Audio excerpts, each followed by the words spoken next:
What the hell are you doing here? I was gonna watch your video. The one that I'm about to film? Yeah, I watch all your videos. Alright, well... I mean, do you want to come down here and be in it? No, that's alright. Okay, well, No thank fine, that's okay. Sure. Okay, I'll do it.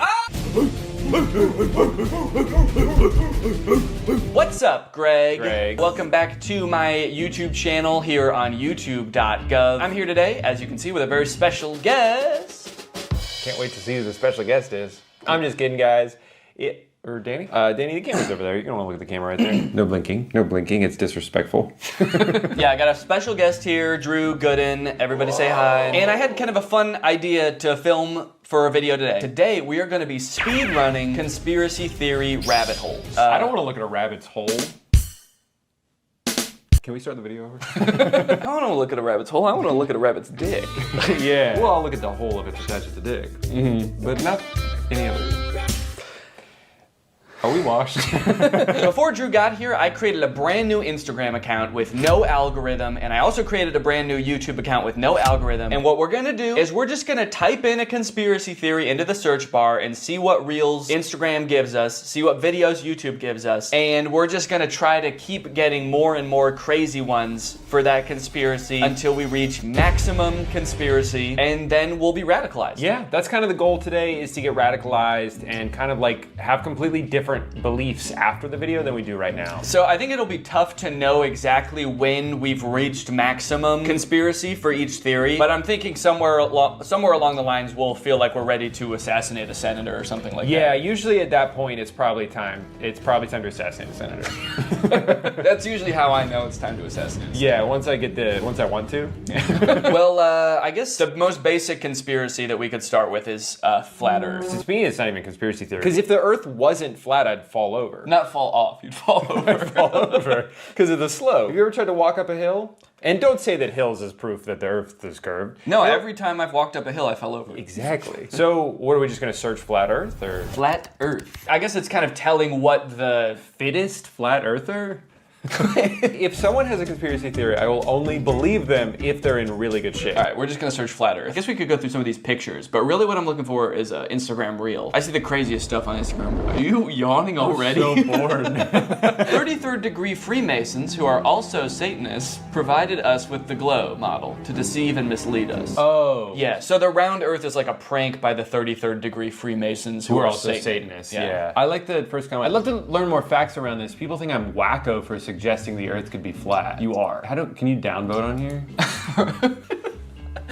You're saying he harmed an animal? Yeah. Yeah, that comment pissed me off so much, I'm gonna go kick my dog. Yeah, it's his fault. What is the photo? These are all different ancient civilizations, how they thought the Earth looked, which is all flat. Oh, so it's sort of like this many people can't be wrong kind of thing. Yeah, even though they are all wrong. So what's going on with the Australian? If you live in Australia and you watch my YouTube videos, stop. They probably watch them backwards too, because everything's upside down. Yeah, toilet flushes the wrong way. When you poop the toilet, it just comes out. I am so tired of it. I make a mess every time. So this is interesting.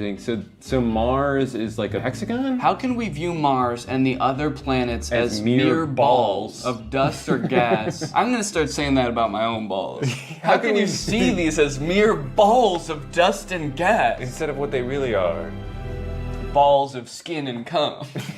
If gas on Earth isn't significantly affected by gravity, how is it possible that Jupiter, supposedly a massive ball of gas, has a gravitational force 2.5 times smaller than Earth? It's all a lie. Space is fake. Alright, they had me until space is fake. I know space is real. I know space is real. That's where God lives. That's where God lives. Wait. Space is fake. But even in their own picture, they say this is Mars. They know that Mars is real. Then where is Mars? Australia, maybe? Oh. So Australia's not flat then. So maybe the Earth is shaped like this, and we're here, Australia's here, and that's where Mars is. Oh. When did you learn how to do that accent? I just freestyled it. That's crazy. Is that what they sound like there? That's hilarious. Mars. Well, where the frick are the reels? I thought they were gonna be... shit, I don't know how Instagram works. Where's the videos? Maybe now that I've searched it, it's gonna be my reels.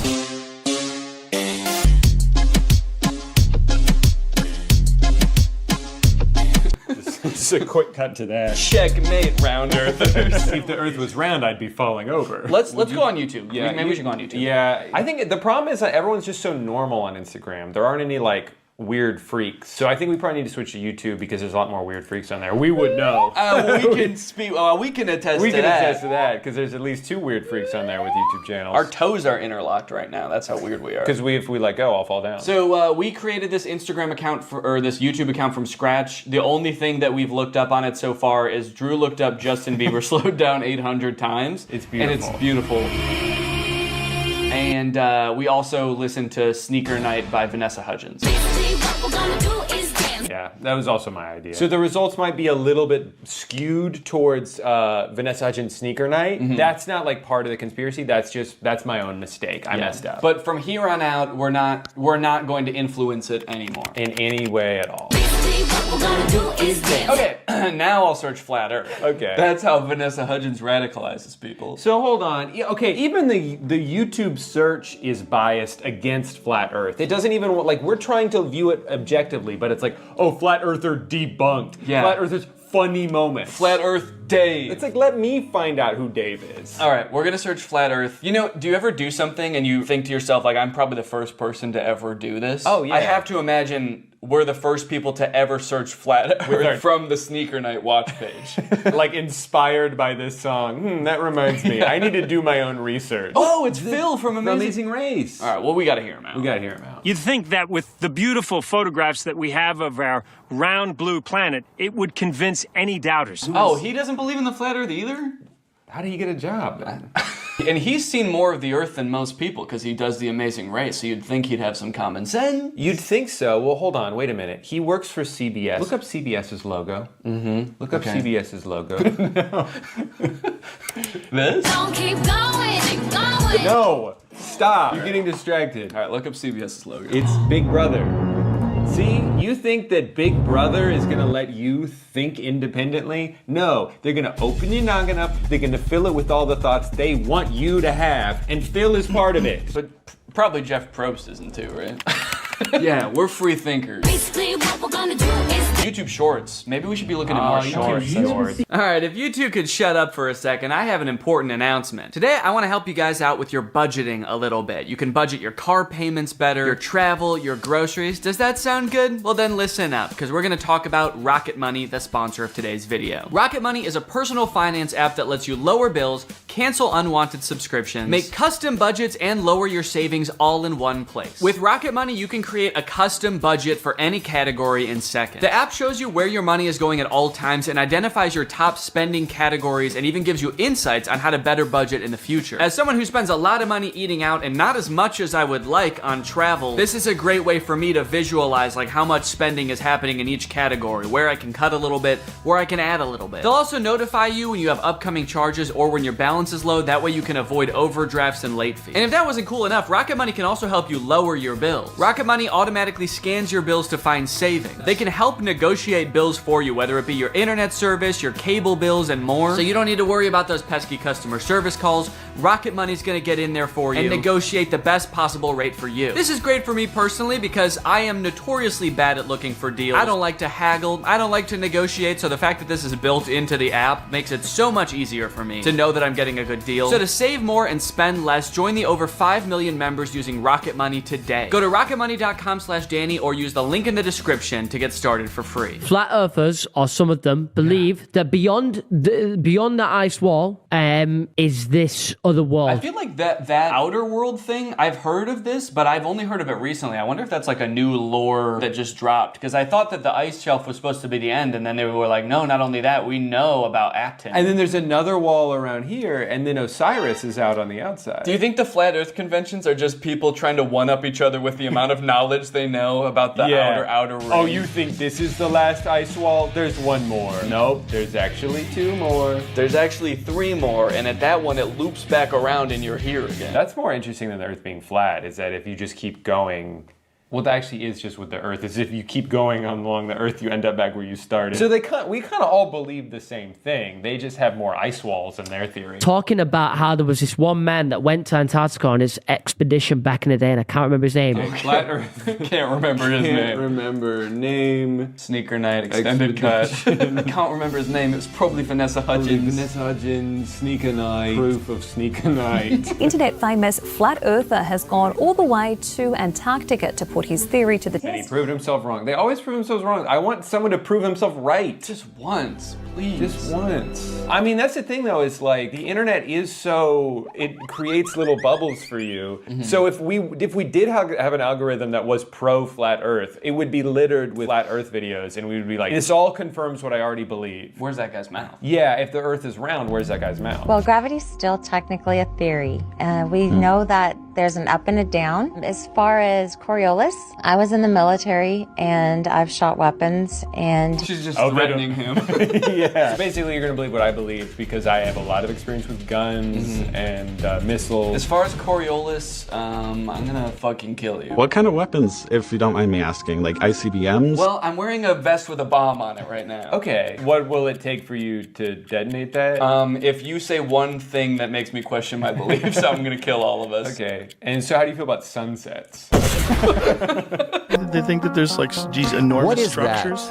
It ignores something that everyone knows. There's this enormous water table that's underneath the pyramids. What's a water table? It just means that there's like water, like a well of water. I think because of the Nile. Like, you know how when you're at the beach, if you're not at the water, but you dig a hole, there's water under there because you're close to the water. So the pyramids, if you dig below it, eventually you get to water. And so there couldn't possibly be like a big guy down there. Oh, right, because he would have drowned? Okay, next conspiracy, aliens. What should we Google aliens wise? Aliens wise? Are aliens wise? Aliens wise? Yeah. Are like, octopuses alien A group creatures? of scientists that were speculating that octopi had come from somewhere else, and frozen eggs had actually come from somewhere else. And the reason behind this theory is that octopuses are freaking weird. It's like that. How could something like that exist on Earth? Because they look so fucking weird. They must have come from some octopus-shaped planet. And also, if the Earth is flat, how could there be? So hold on. Can you? I need silence. Were you gonna say, can you call me back? Can you call? I'll call you back later. I've heard theories like this before about like some life coming from other planets. There's a theory that like all life comes from another planet. Like an asteroid had life on it and came from some other planet after like it got hit by a meteor and then that came here and that's how life started on Earth. And to me that just feels so lazy. They're like, how did life start on this planet? It came from a different one. And that's all we need to figure out. Right, but then because then it's like, well, how did it start on that planet? An asteroid. Oh, from a different planet? Yeah, that makes sense. Okay, well then follow-up question, how did it start on that original planet? Like, where did it come from? God drew. God drew what? God drew an asteroid that came from another planet. The octopus is still extremely similar biologically to us. You look at an octopus cell under a microscope and you wouldn't be able to tell the difference. Right. Yeah, but you know when you can tell the difference? When you fucking look at an octopus and you look at a human. We're not so different, you and I. If I look at you like this, I can't see shit.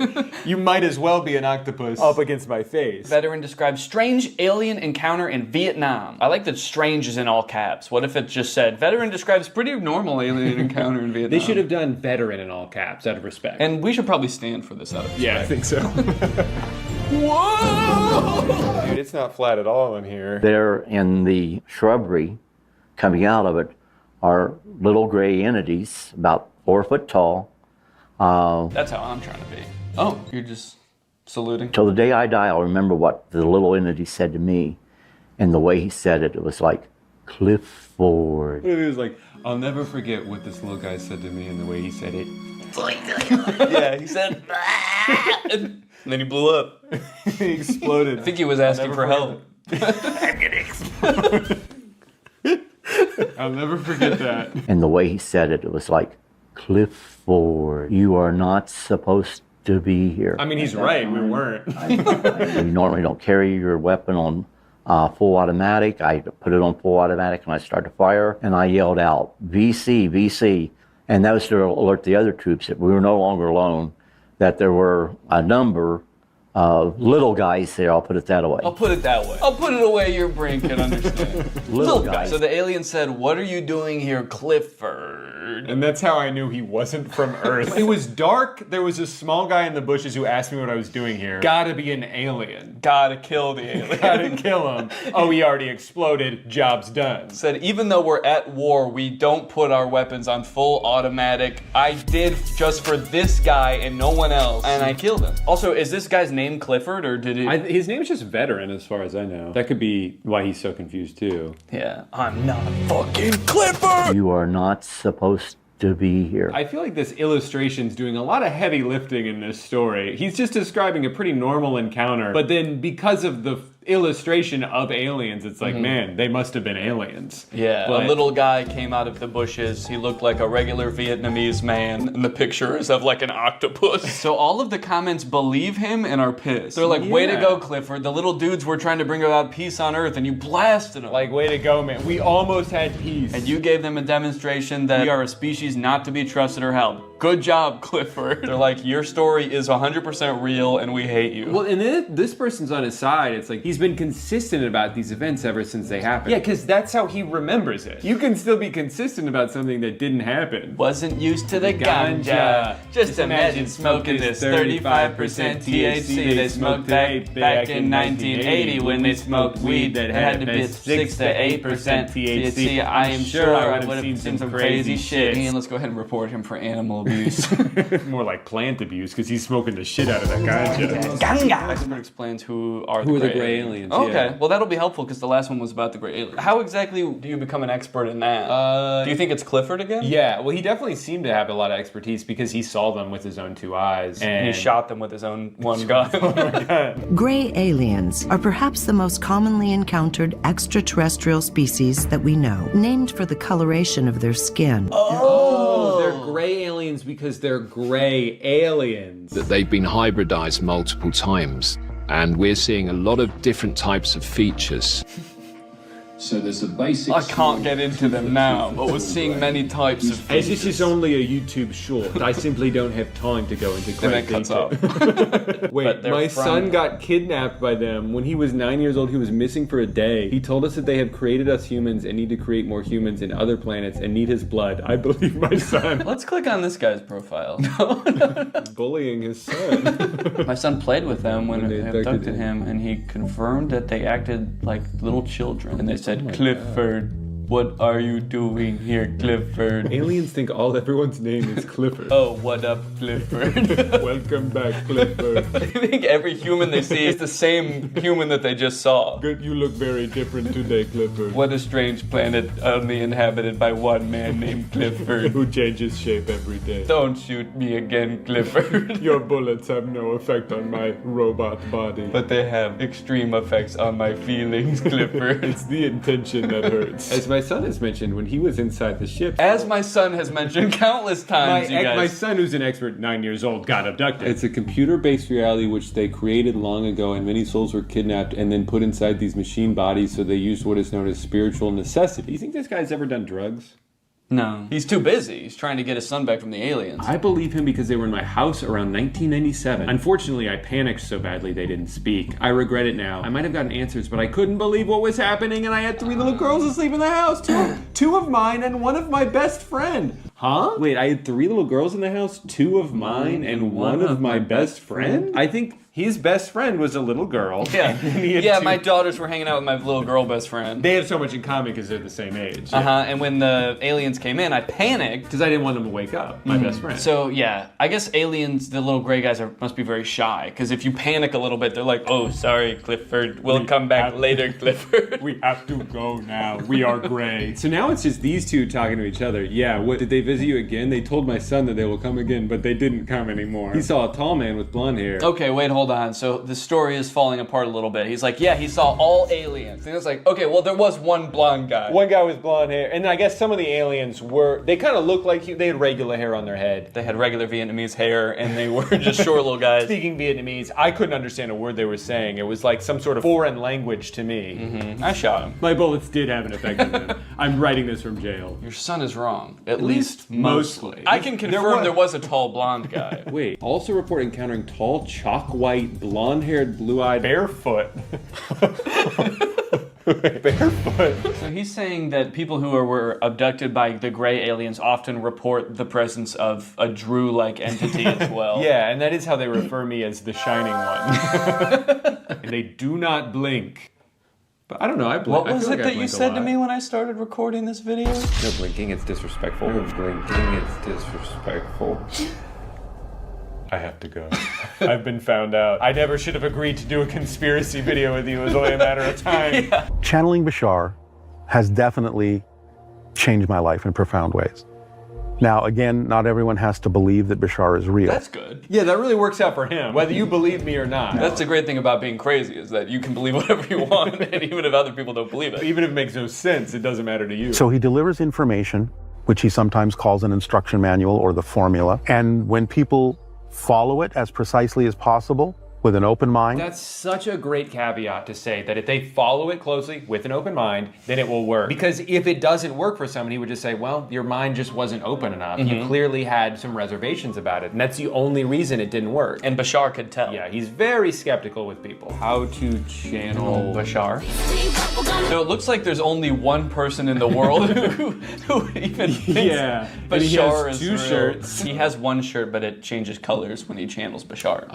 Would we go insane if we saw a video of Bashar? That's a great question. I was wondering if we would go insane if we saw a video of you. Of you? Oh, he's channeling Bashar. So I think Bashar is speaking through him. It depends on the mechanism used to capture the image. I mean, I have to imagine that there is some pre-existing lore about Bashar that if you were to see his face, you would go insane, and that's why he has to be channeled through people. Right. And so that's why she's asking this question. I like to imagine that she just came up with this out of nowhere off the top of her head. Hey, I really love everything you're preaching here today. I just want to know, like, would someone go fucking crazy if they saw Bashar in real life? And he's just like, It depends. It depends on if they have an open mind or not. Also, BasharStore.com? Yeah, that's where you can buy Bashar. Okay. I didn't think that this guy was like grifting at all before, but now I'm a little worried. Oh! Do you want to go back to 2011? How about 2003? How about 2000 through 2003? RSVP to Bashar? Yeah, the session looks like it's taking place about a month after September 11th. Unrelated. So I have to stream him channeling Bashar? I feel like I should be able to just channel Bashar myself. No, I think you're going to need to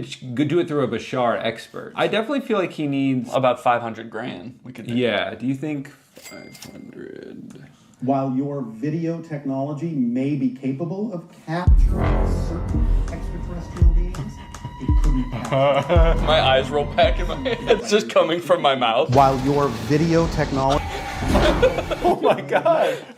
Donate $5 billion to Bashar. Make it a monthly donation. While your video technology may be capable of capturing certain extraterrestrial beings, it couldn't capture us. You would see nothing but static. So it's not even that you would go insane if you saw it, you just wouldn't be able to see it. I think his answer changed as he answered. He was like, well, maybe. It depends if you use film or digital, because film, you wouldn't be able to capture me, and digital, you wouldn't be able to capture me. Yeah, and if you were using like an iPhone, then it would just be static. Yeah, it would just be a static image of Bashar where he flipping you off.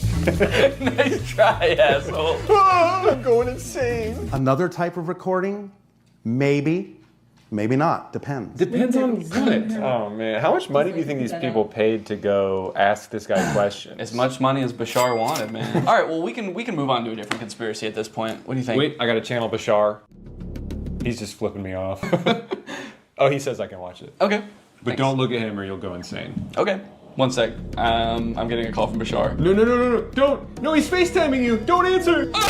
Drew, have you ever heard of dowsing? Oh, is that what Mormons do instead of sex? That's soaking. No, what's dowsing? Dowsing involves 2 rods, which Mormons are not allowed to do. Not even after marriage. No rods. No 2 rods. One rod, one hole, never 2 rods, never 2 holes. I'm not exactly sure how it works, but you hold these 2 rods like she's doing here, and it's gonna She like asks questions and it answers for her? Yeah. Do you have those rods? Yeah. Hold that and hold, close your eyes and hold this. Okay, let's watch this to see. Okay, we'll watch it to see. Government planning to use Project Bluebeam to fake an alien or spiritual event.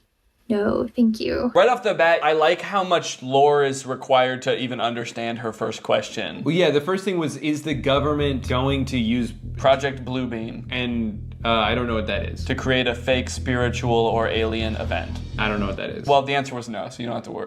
Okay, good. That's a relief. It's a lot of research I don't have to do. Does the human work best without any clothes? No answer. What does she mean work best? Like it's a product she just bought from the store. Is this human gonna work if I put clothes on it? How do I get this human to do what I want it to do? Do I take its clothes off first? My human don't work because of wearing clothes? Yeah, yeah.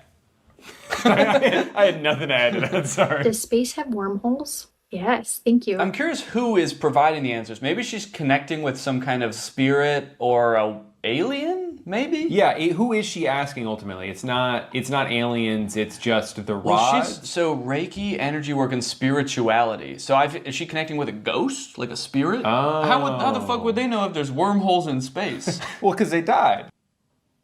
And they went?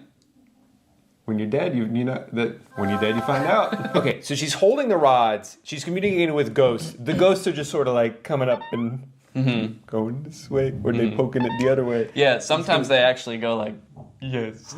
Yes, humans do work better naked. Plot twist, she is being answered by her own subconscious mind. Man, that would be a crazy twist. That would be crazy if she was actually just kind of like making this shit up. That's the last thing I'd expect. Does she sell the rods, or is she like that other guy where like only you can't use the rods, only I can. You can't communicate with Bashar, only that guy can. Yeah, sure, you can hold the rods, they're not gonna work. They're not gonna answer your question. So when she posted this over a year ago, it was already on sale to $14. Now $11. They just keep getting cheaper. Wait, 99.9% copper. What's the other? What do you think the rest is? Bashar. 0.1% Bashar dowsing rod. For ghost hunting tools, divining water, treasure, buried items, etc. Oh yeah, I've seen these used for ghost hunting and like finding things. So you go like, oh, is the treasure this way? And the rods go. Are they magnets?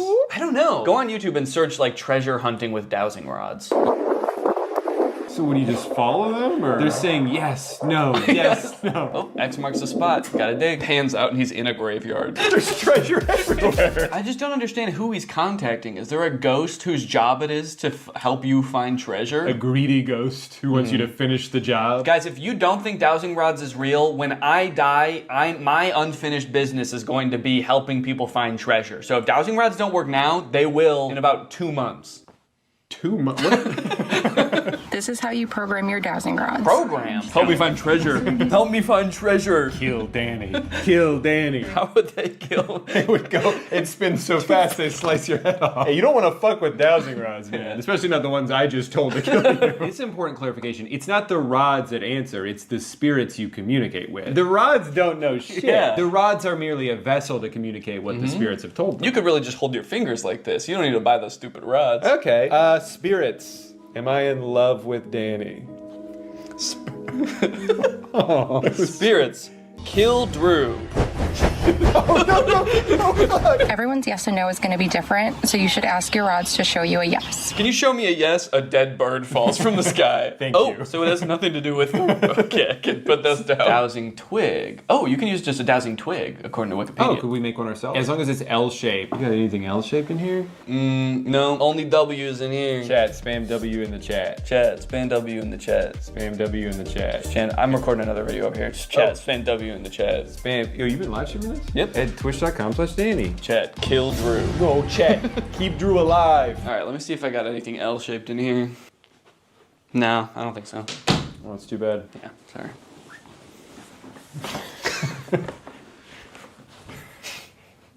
Are you still Danny, or I hear some screams from the car? It is me, Bashar. Wait, I have to film you. It's just static.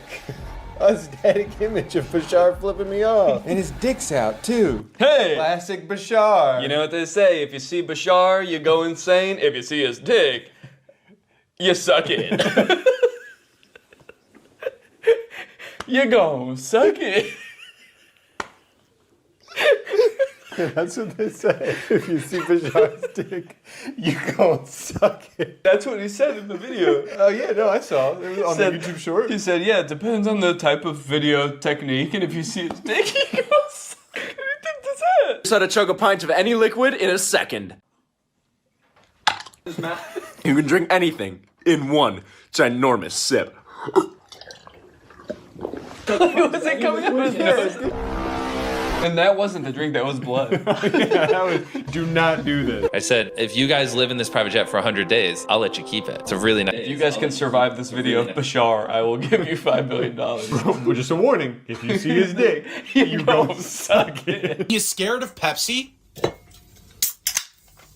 We're gonna get this in the glass. Wait, how did we get in chugging content? We watched several dowsing rod shorts, and then it recommended a chugging video, and then was like, oh, you like chugging videos? Sure. The lack of videos saying these conspiracies are real on YouTube really makes me feel like you gotta be so dumb to fall for them, because like they don't even show up. Like YouTube is actively trying to hide them from you. Have to be like, no, I'm certain this is real, and you have to be so convicted in that for the YouTube to finally be like, all right. But some people just fall down those rabbit holes. Guys, it's time to go big boy. All right. All right. Well, I think we've gone through a decent amount of conspiracies. Flat Earth, aliens, dowsing, Bashar, and all the other ones.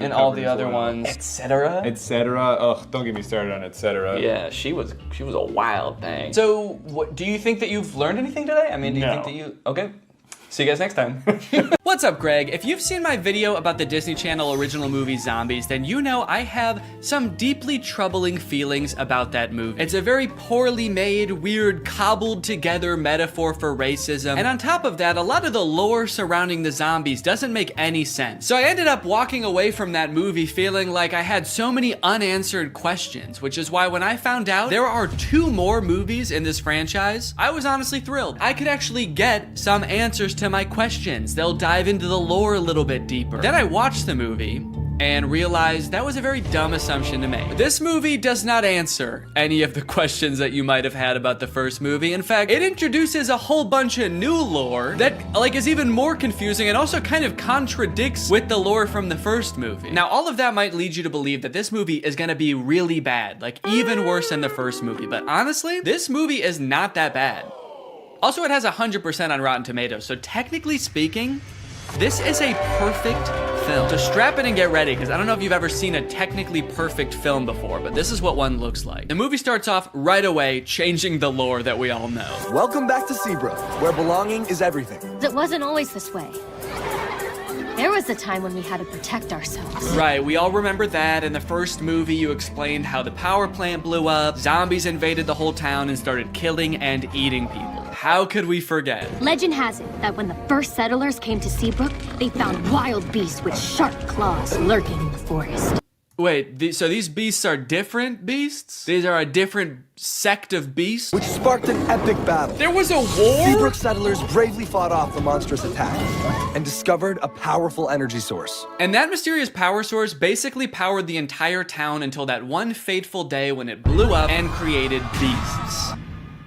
Different beasts. These are different beasts than the beasts we just saw. This is a very beast-heavy town. The beasts were a distant memory. Seabrook forgot monsters could be real. So, hold on. You guys didn't think to mention this during the first movie? How could you tell us a history of Seabrook and neglect to mention the battle with mythical creatures that transpired? What else are you hiding from us? And what about this mysterious power source that runs the entire city? Don't you think during the 200 years since this happened, someone should have like looked into this, made it a non-mysterious power source? They were like, we'll call this beautiful land Seabrook. We'll build a school to teach our young, a hospital to treat our ill, and a power plant that might blow up. We do not know. Because of the events of the last movie, now all the zombies are allowed to commingle with the humans. It seems like things are really on the up and up. It's hard to believe there was a time when people were afraid of zombies. Crazy thing to say for someone who has for sure eaten his neighbors. Also, we saw what you did to people in the last movie, dude. It's not hard to believe at all. I'm still scared of you. Then we check in on Addison, who you may remember from the first movie by her platinum blonde hair that for some reason in this universe makes her some kind of sick, disgusting freak. That's Cheer Captain Bucky. My cousin. My cousin. It's here at Cheer Camp we learned 2 things. First, that story about the werewolves is kind of a legend, and no one's really sure if it's true or not. You've all heard the stories of bloodthirsty monsters who roam these woods, feasting on innocent cheerleaders. And 2, the younger cheerleaders and the older cheerleaders are not getting along. This week, the veterans and the newbies will compete for the Cheer Camp Cup. I feel like one of those things is gonna have a bigger impact on the plot. Watch and learn, Snowball. Ah, yes, my hair. Still white, still well-conditioned, and still drawing fire from the AC. Okay, thank God she addressed it, dude. I know we were all thinking, what the fuck is wrong with her? You should shave your head, you look insane. We then get a song about how well everybody's getting along now. The cheerleaders are having fun at cheer camp. Zombies are entering all facets of normal human life. Zed's dad has even been hired as the project manager to demolish the old power plant, which I'm sure will have little to no consequence in this story. The message of the song is undermined a little bit when the cheer captain Bucky launches an underclassman into the air with a high-powered water bazooka called the Buckzooka. Just a little bit of playful hazing, I guess, for the underclassmen. Oh, you want to be a cheerleader? How about some internal bleeding? That's hazing, baby. Nobody joins an organization that I've already joined and gets away with it. And while I do wish someone would rush this poor girl to the hospital, I do have to admit, the song does slap.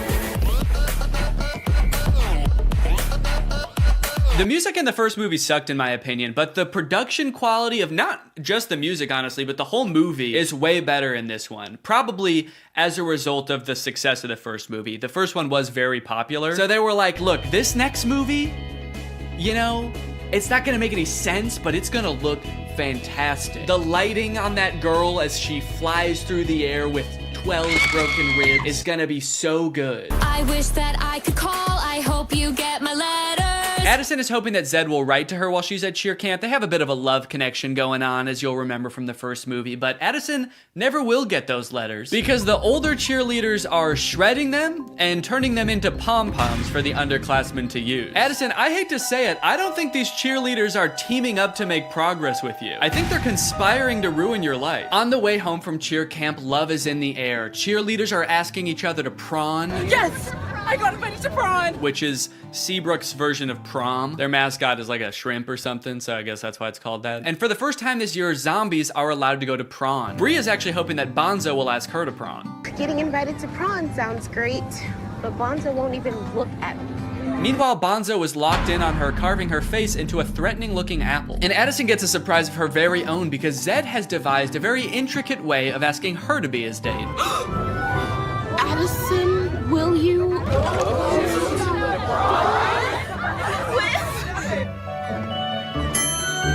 Dad! Uh-oh. Uh-oh! Zed's not supposed to be there! He's supposed to be floating over there. Dad!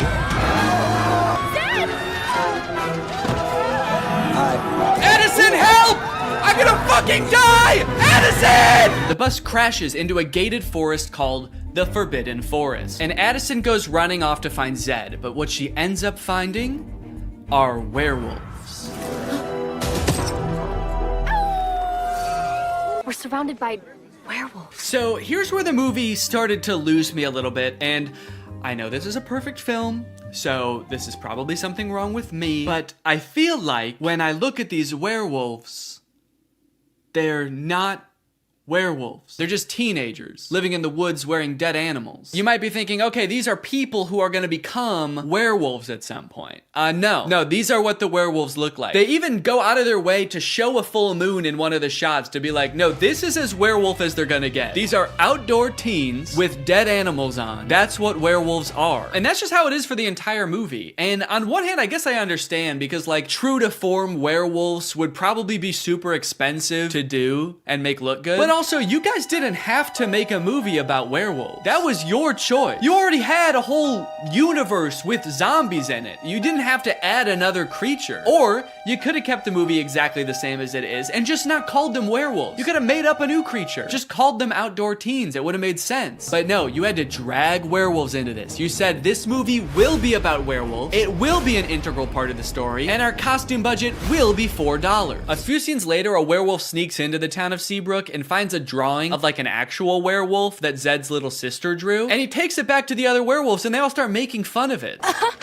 Looks nothing like us, Wyatt. It's like they're trying to gaslight us. Werewolves don't look like this. Werewolves never looked like this. You'd have to be some kind of dumb, uneducated zombie child to think that us wolf people bear any resemblance to those half-wolf, half-people. After word gets out that Addison had this encounter with the outdoor teens, the whole town is a mess. Dad, everything is fine. It's not fine. There are werewolves circling us right now, waiting to attack. They jump to the conclusion that the werewolves want to attack them so bad. Addison leaves the interaction totally unscathed. They didn't do anything to her, but the whole town, even the zombies, are like, ooh, the werewolves want to kill us so bad. We better kill them first.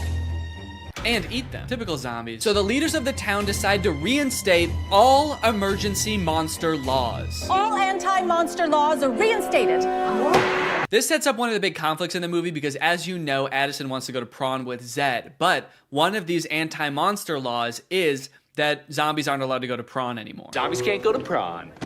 Ouch. And when I say one of them, I firmly believe that is the only emergency monster law. It's the only one they talk about in this entire movie. They let so much else slide in this movie, but that's the one thing they're like, no, we cannot have zombies at prom this year. Ouch. You'll see in a bit why that's so strange, but right now we gotta go check in with the werewolves because they're setting up a conflict of their own. And you know we don't have much time. Our necklaces are almost out of power. So the werewolves all wear this stone around their neck. It's called Moonstone, and it's sort of what gives them their power. I guess it's like some kind of mysterious power source or something. But it turns out that like 200 years ago, somebody or some group of people stole all of the Moonstone from them. So their reserves are running low and they're all gonna like die because they don't have their Moonstone. But some of the werewolves think that Addison fulfills a prophecy that the werewolves have about some white-haired lady who's gonna lead them to more Moonstone. This is the kind of lore that gets you a 100% on Rotten Tomatoes. Even if the girl is the great alpha. A girl?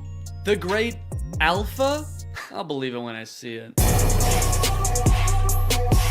Even if the girl is the great alpha, how do we find her? I found this in the woods. It's hers. We'll track her down with our keen sense of smell. It says Seabrook High on it, so I thought we might just look there. Kinda seems like they will use any excuse not to show the werewolves do anything werewolfy in this movie. All right, we've gotta find this girl. How would werewolves accomplish such a task? We could use our wolf noses. What? No, no, what is wrong with you? No! We could ask around? Yes! Also, for those of you wondering, yes, that is baby Ariel from Musical.ly. She used to be like the most followed person on Musical.ly. I always wondered what happened to her.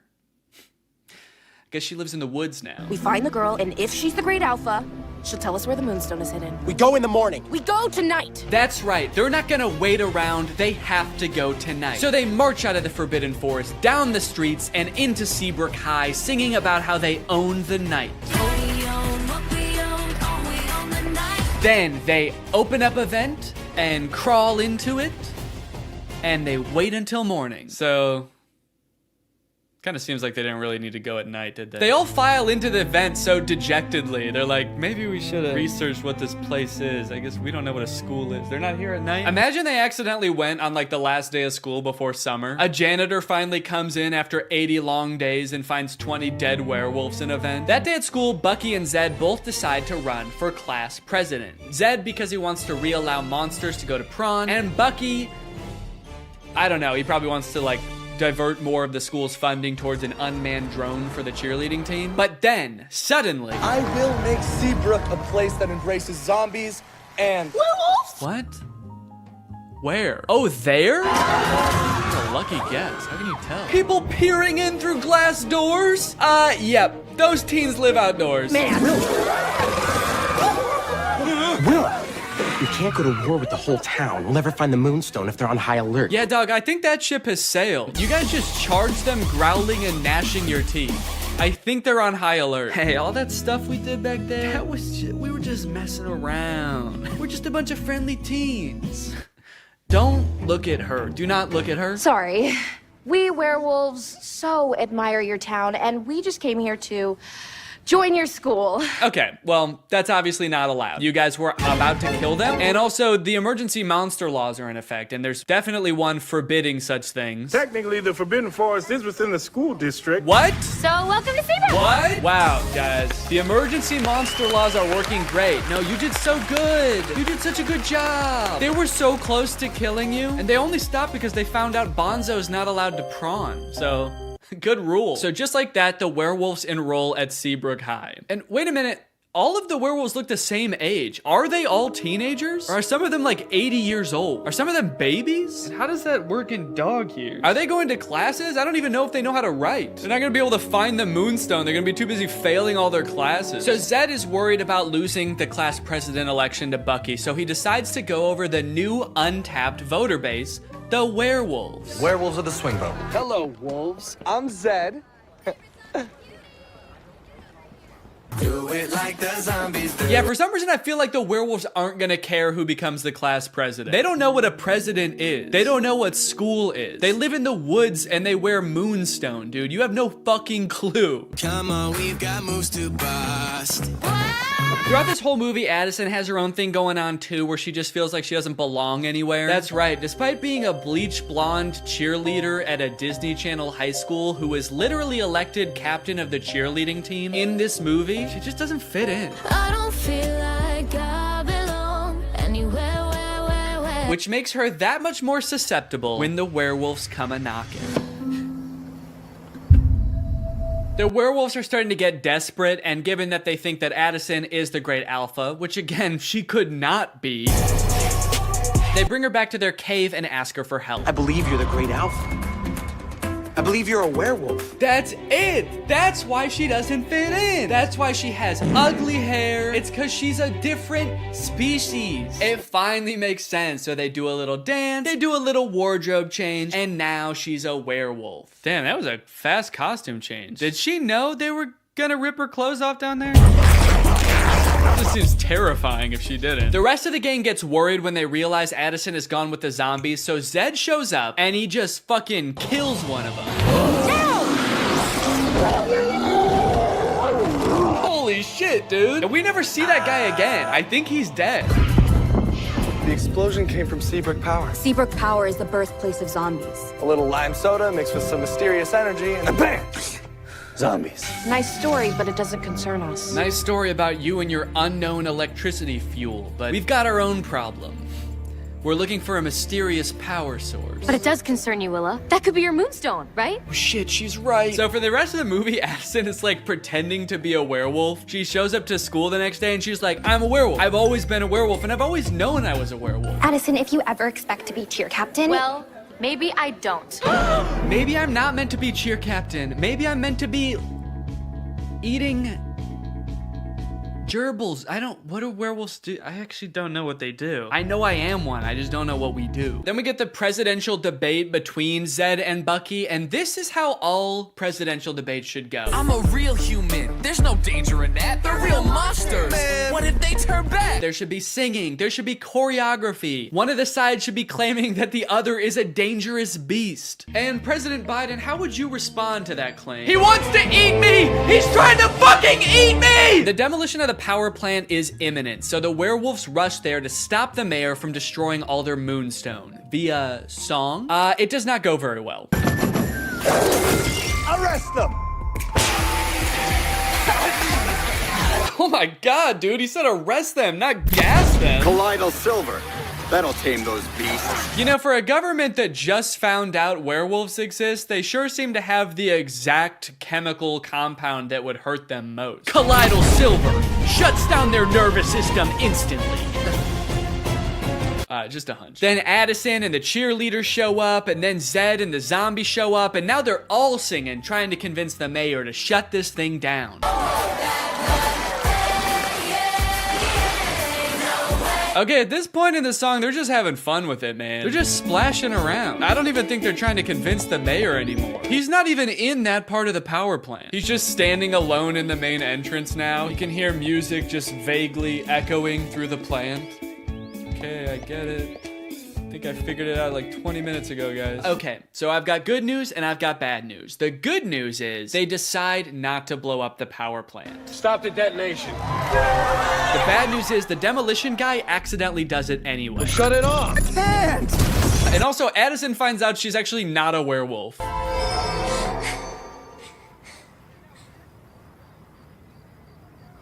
Am I?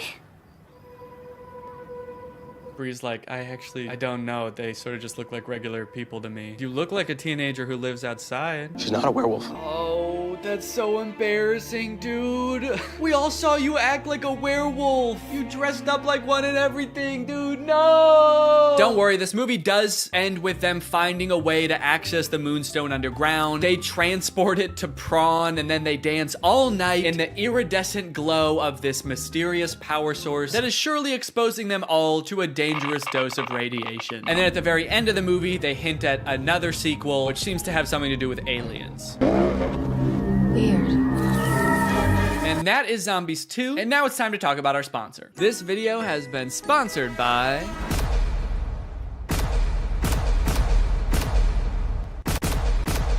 Guys, it's the season of giving, gathering, and with HelloFresh, it can be the season of saving. You can actually save money this holiday season with fresh, delicious recipes delivered straight to your door. It's cheaper than takeout, it's easier than grocery shopping, and the meals turn out so good. I like HelloFresh because I'm not really much of a chef. Okay, I don't really know how to cook well, but every time I cook HelloFresh, it ends up turning out great. Last night we had these Tex-Mex enchiladas. Didn't take too long to prepare. Turned out great. Honestly, best homemade enchiladas I've ever had, and I was the one who made them at home. I've got a lot going on. I've got a baby. I've got family visiting. It's a busy time of year. So sometimes it can feel impossible to get a good, nutritious homemade meal in, but not with HelloFresh. Can I let you in on a little secret? Some of their meals only take 15 minutes to prepare. How is that possible? Must be Santa. And guess what? HelloFresh is actually more than just dinners. They've got breakfast, they've got lunches, they've got snacks. So you can start skipping the grocery store for a variety of meals. HelloFresh is making life so much easier. So if you want to check out HelloFresh and for free breakfast for life, visit the link in the description or scan this QR code. One breakfast item per box while subscription is active. That is free breakfast for life with HelloFresh at my link. Again, this QR code. Don't use a different QR code, it won't work. Thank you to HelloFresh for sponsoring this video, and thank you to you guys for checking out HelloFresh. All right, thank you guys for watching this video. If you're new here and you're not subscribed yet, make sure you subscribe and turn on my notifications to join Greg. We are the fastest growing army on YouTube. Do not look that up. I'll see you guys next time. Bye-bye. Hello, Greg. Why are movie studios making bad movies on purpose? I swear to God they are. I'm sure most of us by now have seen clips from the new Pinocchio movie. Father, when can I leave to be on my own? And that had me pretty skeptical, honestly. You're trying to tell me they made it and they were like, the main selling point of this movie is that it will be good? No chance. And now I've recently seen people talking about this movie Marmaduke. It's about a cartoon dog voiced by Pete Davidson. It has 0% on Rotten Tomatoes. I've watched it and it is in fact the worst movie you'll see this year. And it just really seems like they're trying to make bad movies on purpose. This movie is just heinous. It feels like Netflix just like fed an AI a bunch of scripts of bad movies until it spat out Marmaduke. This movie is not good at all. I think it has 0 redeeming qualities, actually. There's nothing good in this movie. I would even give it a negative score if I could. I like that I said that as if there's something stopping me. I'm my own entity. I'm not limited. I don't have a boss telling me I have to give it a positive score. I'm gonna give it a -6 out of 10. Begin with a narration from Pete Davidson himself, who could not sound less interested in explaining the exposition of this movie. Marmaduke was some fucking dog, dude. I don't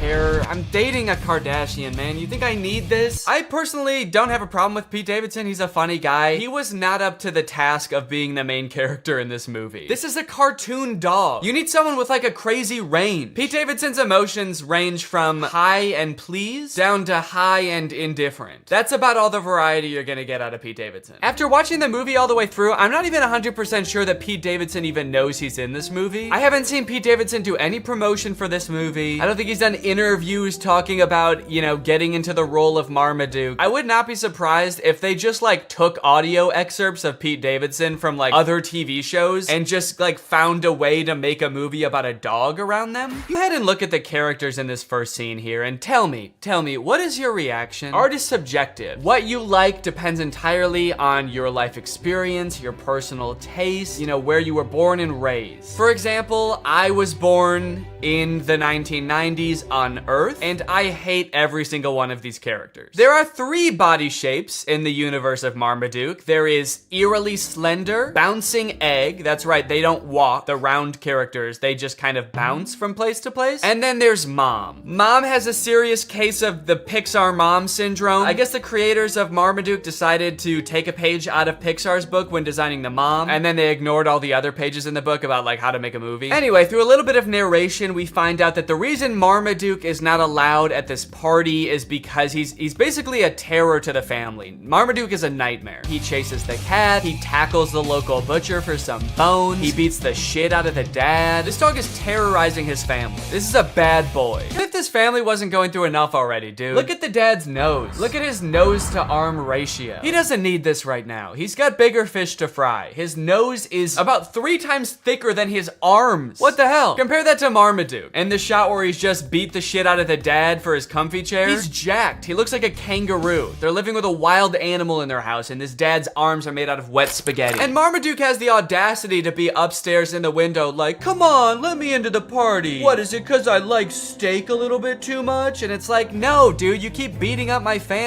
You killed our youngest daughter. But Marmaduke's not trapped upstairs for long. He decides to start chasing a bee around the room that he's trapped in. What's that? Diggity dang that dog! You know this dog is bad when the dad turns around and just sees a tidal wave coming towards him and he says, dang that dog. As far as he knows, the dog is upstairs in the room. He didn't see Marmaduke fly in the pool, he just turned around. This man saw a tidal wave and was like, the fucking dog! This family has suffered so much at the hands of this dog.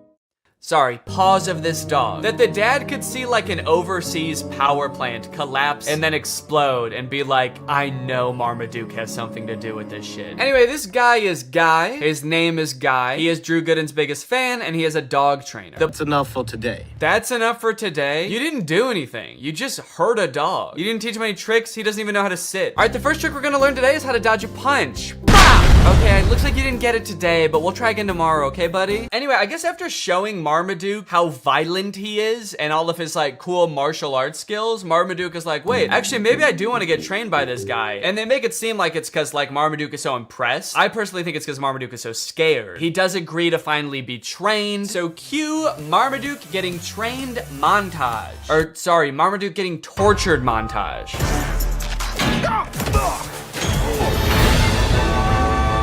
Yeah, that's right. Before Marmaduke agreed to get trained, Guy just beat the shit out of Marmaduke. But now that Marmaduke has agreed to be trained, he is still getting beat up, but just in new and fancy ways. This movie is essentially about a dog who loves to eat and suffers greatly for it. You know what is one thing that's unclear about this movie? Can Marmaduke talk? Earlier in the movie, Marmaduke was trying to talk to the people and all they could hear was barking sounds. You're being too hard on poor But then Marmaduke and Guy seem to have full conversations. So who is speaking the other one's language? Is Marmaduke speaking English? Or is the trainer barking at Marmaduke? Like if you were to walk by the park where Guy is training Marmaduke, is Guy just going like, arr, arr, arr? This movie is completely uninterested in answering this question. It's getting kind of dark. This is a really somber, like middle section of a children's movie. He's not a loser! It just turns into Marriage Story. Marmaduke is a Great Dane! Then come to find out that the trainer has actually billed them for all of the training, and it's like a shit ton of money. They go through the list, and it rolls by in this like Star Wars style credit roll, and it's meant to fly by really fast so you can't read anything, but I paused it just to like look through what some of it is. Some of the items on this list are more than the $1 million they would have won at the final dog show. There's things for $29,000, $35,000, $1.4 million. Also kind of a funny detail, the writers I guess couldn't come up with enough things to actually make the list that long, so they just literally copied and pasted the same chunk over and over. So if you just play it, you'll see like the same thing worth $1.5 million over and over in this list, and it's like you couldn't just keep coming up with different numbers at least? You are not a champion. So Marmaduke is like, you know what, screw it, I don't need you, and he decides to set off on a journey to show him what a real champion can do. He runs to China, and then he runs to Egypt, and then he swims in the ocean, and then he goes home. And I guess that's pretty much all the training he needs. I don't know why he is still so focused on the dog show after that. Marmaduke's like, yeah, I climbed to the top of Mount Everest and then swam to the bottom of the ocean so that I could hopefully compete in an obedience competition at a regional level. I hope that I do okay. It's like, no, all of the things you did just then are like infinitely more impressive than a dog show. At least that's what I thought until we get to the dog show and we see what other dogs do during the talent portion.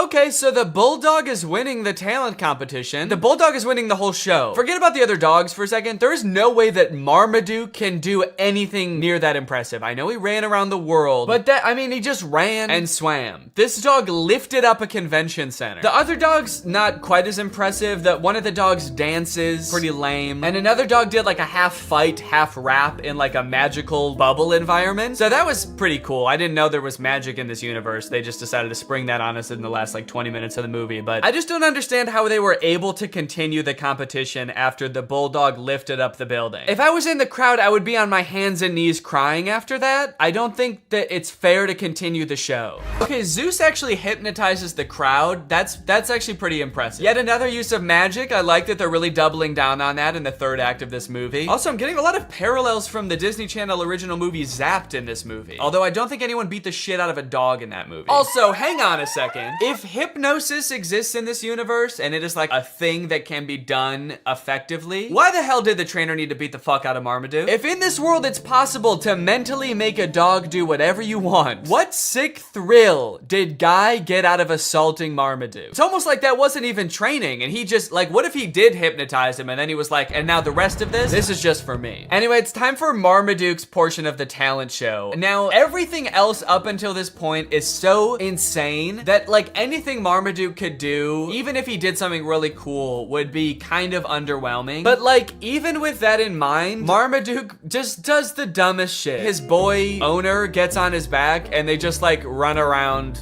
the stadium. I'm sorry, Marmaduke, but that was not impressive at all. We literally all just saw magic happen. We saw a bulldog lift up a building. I know I keep mentioning that, but that was insane. We all just saw an entire crowd get hypnotized by a creepy blonde dog, and Marmaduke's like, yeah, but can you do this? Are you trying to bankrupt your family, Marmaduke? Because that's what's gonna happen if you keep this shit up. Are you trying to destroy your family's lives? You're going to. Keep dicking around on the ground like that with no talent, and you're gonna destroy their lives. It's happened before, it'll happen again. Okay, a little plot twist happens at the end of the dog show. Zeus, the beautiful dog, wins. Obviously, he hypnotized the judges, so we kind of thought that was gonna happen anyway, but it turns out that one of the judges is actually Zeus's trainer in disguise, so he gets disqualified from the talent competition. I kind of feel like it was pretty dumb of him to do that because he had a shot at winning anyway. It's not like he was like a total underdog. Dude was basically an overdog. He was actually bound to win. He hypnotized everybody. That Marmaduke dead? Marmaduke was a good dog. What the fuck, dude? We will miss you very much. Okay, they're spending way too long on this if he's not actually dead. He should have come back alive by now, probably. Is there still time to hit the awards banquet? Jesus Christ, dude. You have to admit, if he did die, that would be objectively the funniest ending to this movie. Marmaduke doesn't win the dog show, and then he dies. And then everyone's really sad, and then the movie ends. In my head, when this was happening, the first time I watched this, I was like, please roll credits, please roll credits. It would be so fucking funny if Marmaduke dies. Oh, fuck, he's alive. Anyways, if this movie couldn't get any worse, it ends with an original song by Pete Davidson about being a dog.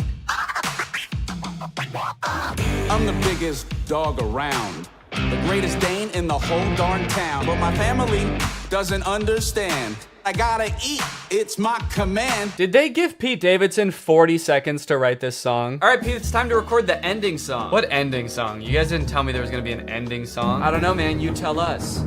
Hit it. All right, well, yeah, that's Marmaduke. Let me know what you thought, and now it's time to talk about our sponsor. Hello. Guys, did you know in the US it's legal for your internet service provider to sell your data to other companies? They can sell it to ad companies. Heck, they can sell it to whoever they want. This seems pretty screwed up to me. I don't know why this is legal, but what I do know is that Marmaduke is probably responsible. Luckily, today's sponsor, ExpressVPN, puts a stop to this by rerouting 100% of your network traffic through their secure encrypted servers. Those are servers that are both secure and encrypted. ExpressVPN also masks your device's unique IP address, making it much more difficult for like big tech companies or advertisers or really strong dogs from tracking you and matching your activity back to you so they can collect your data. There's a ton of great reasons to use ExpressVPN. You can unblock content that's not available in your country. For example, the movie Whiplash is not available on Netflix in the US, but with ExpressVPN, if you change your server location to the UK, it is available. They have 24/7 customer support, the fastest speeds, consistently faster than other VPNs, and it's easy to use. You can fire it up and get going with just one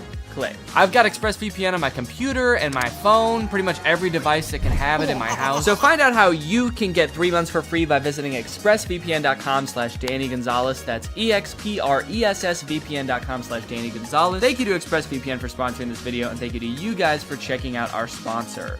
Please get out from under my desk. All right, guys, thank you for watching this video. If you're new here and you're not subscribed yet, make sure you subscribe and turn on my notifications to join Greg. Is that in focus at all? Greg, join Greg. Greg is what I call my fans here on YouTube, my fan base, my audience. But we're more than that, you know? We're a family, we're an army. We are one guy named Greg. So if you want to join, then turn on my notifications and subscribe, and I'll see you guys next time. Bye-bye. What's up, Greg? I hope you're having a very spooky October. So I mentioned this last year in a tweet and also in the description of Spooky Man, but I know not everybody saw it, so I wanted to make this video filling you guys in. There will be no new spooky song this year, or ever again. I'm sorry, I know a lot of people look forward to them. I made Spooky Boy in, gosh, 2017, and at the time I thought it was just gonna be kind of a fun one-off song to spread a little bit of holiday cheer for my favorite holiday, and people enjoyed it. And to my surprise, the next year I started getting requests to do a sequel, which I was not expecting, because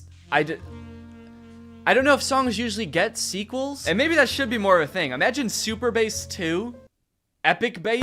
But anyway, I made a sequel for Spooky Boy, and then I made another one, and before I knew it, it was kind of like a little spooky tradition that every year I would make a spooky song. But I don't know if you've ever tried writing more than 4 songs about the exact same thing, but it's hard. And don't get me wrong, I'm still a spooky person, okay? I haven't abandoned the spook. But at this point, I kind of feel like I've just written the same song 3 times and then another time, but sexy. And I just kind of feel like I'm out of spooky bars. I'm out of clever Halloween puns. I'm out of catchy Halloween melodies. And trust me, I've experimented with a ton of different spooky song ideas, but just none of them hit the same. In fact, as a little goodbye to this yearly spooky tradition and the spooky saga as a whole, why don't I show you a few of my rejected spooky songs? Man, look at all these spooky songs. There's a lot of memories in here. And I really did try everything. I mean, look at Spooky Lad. I'm actually a spooky lad. I've got a spooky mum, a spooky dad. I've got a spooky cup of spooky tea. I dressed as a spooky queen for Halloween. Man, that was a trip. Some of these I don't even remember. Spooky goofball? What is that? I'm a spooky goofball, spooking through the night. I'm a spooky goofball boy. Fuck with me, I'll give you quite a fright. Yeah, I don't even know how that could have been a full song. Also, it didn't feel spooky, really. It just felt silly. Oh man, Spooky Girl? That was a special one. My spooky world just don't spin around without you. My spooky boo. And every Halloween I don't go looking for tricks and treats. Oh no, this Halloween I just need my spooky girl. I guess that one doesn't really fit because that's talking about someone else. It's not even talking about me. I'm not the spooky girl. Now Spooky DJ on the other hand, that shit slapped. It's a spooky party, yeah. And I'm a spooky DJ. I play the spookiest tracks. It's a spooky party, a spooky party. Nobody's having fun cause my songs are too spooky. Everybody's terrified. So thank you guys for enjoying the spooky songs. I did really enjoy making them, and you know what? Even though I'm not making any more, you can still listen to the whole spooky saga.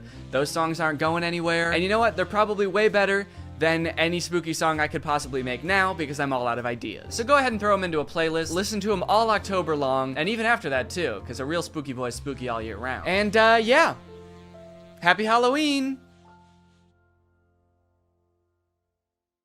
What's going on with hypnotism? On one hand, I've heard it's real, and I've seen some incredible videos of people like forgetting their own names under hypnosis. What's your name? But on the other hand, if it is real, I feel like we're all very nonchalant about that fact.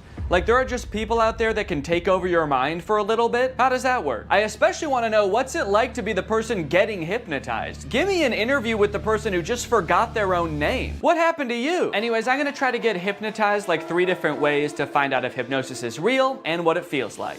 Y'all wanna come?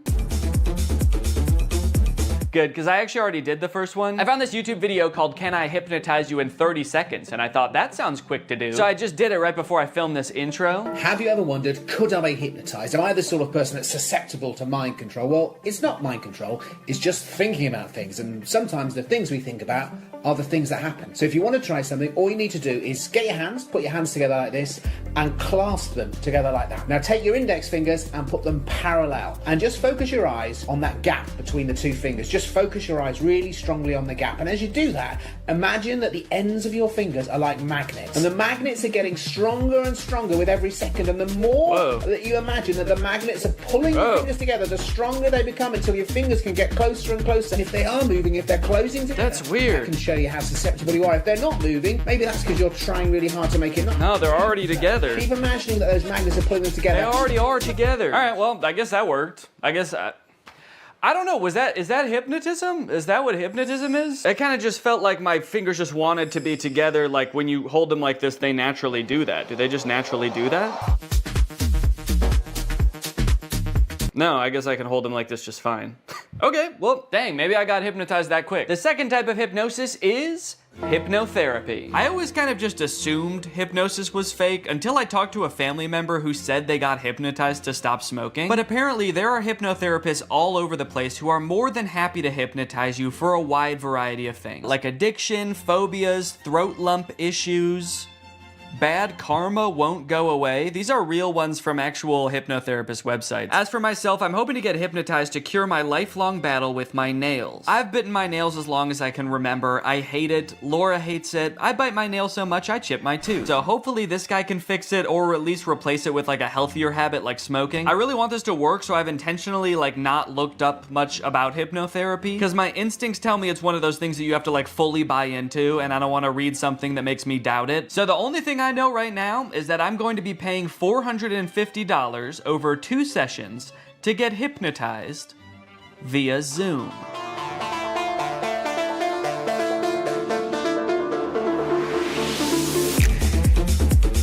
Okay, so for privacy reasons, I can't actually show the hypnotist in the video or play his voice, but I'm gonna describe best I can what happened in this call. To my surprise, he kind of spent the first few minutes just giving me basic nail-biting advice that has nothing to do with hypnosis. He recommended I get a nail file, pick one day a week that's my nail care day. He also said I should meditate because that would help with stress and reduce my nail biting on its own. And he taught me a self-hypnosis that I can do anytime I feel the urge to bite my nails from here on out. And then the last thing he told me before he started hypnotizing was that he highly recommends I listen to the recording of our hypnosis session every night before I go to sleep. And with that, it was time to be hypnotized. For this portion, he actually hung up the Zoom call and then called me on a regular phone call. I don't know if he just like didn't want the visual distraction of him on the screen or if he wanted to like put on pajamas or something. He started by trying to get me as relaxed as possible, focusing on different areas of my body from head to toe and imagining that they were getting heavier and heavier to the point where my body felt like it was sinking into the couch. And I'm guessing this is the point where I'm supposed to be like fully in a hypnotic state, because from here on out, he basically tells me this kind of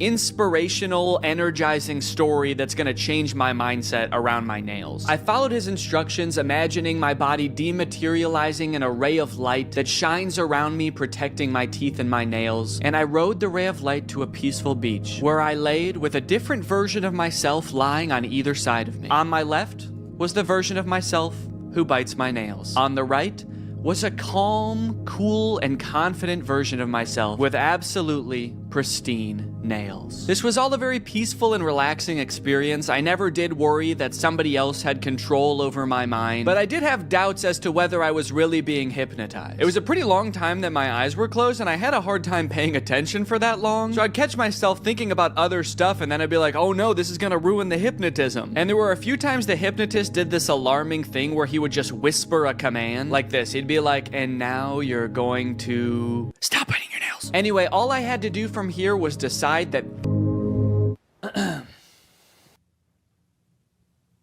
I'm fucking cured, man. That night, I tucked myself into bed and listened to the hypnosis recording as instructed, which did feel a little silly given that the session had only ended like 30 minutes ago, but hey, maybe getting hypnotized back to back will make the effects even stronger. Again, I did feel very relaxed during this recording, but I still didn't know if I could say I was hypnotized. Good night. The next morning, however, I did notice that I wasn't really biting my nails or really even looking at them. Maybe it was just in my head, but they looked hard, like actually unpleasant to bite. Was I really hypnotized last night, or was I just discovering the placebo effect? I don't even care. I squealed with delight and got to work, filming for a different video I'm working on right now, enjoying my new non-nail biting self. Oh wait, what the hell? Did I just bite my nail? Damn it. Well, good thing I was filming when I did it. Shit, I bit my nail.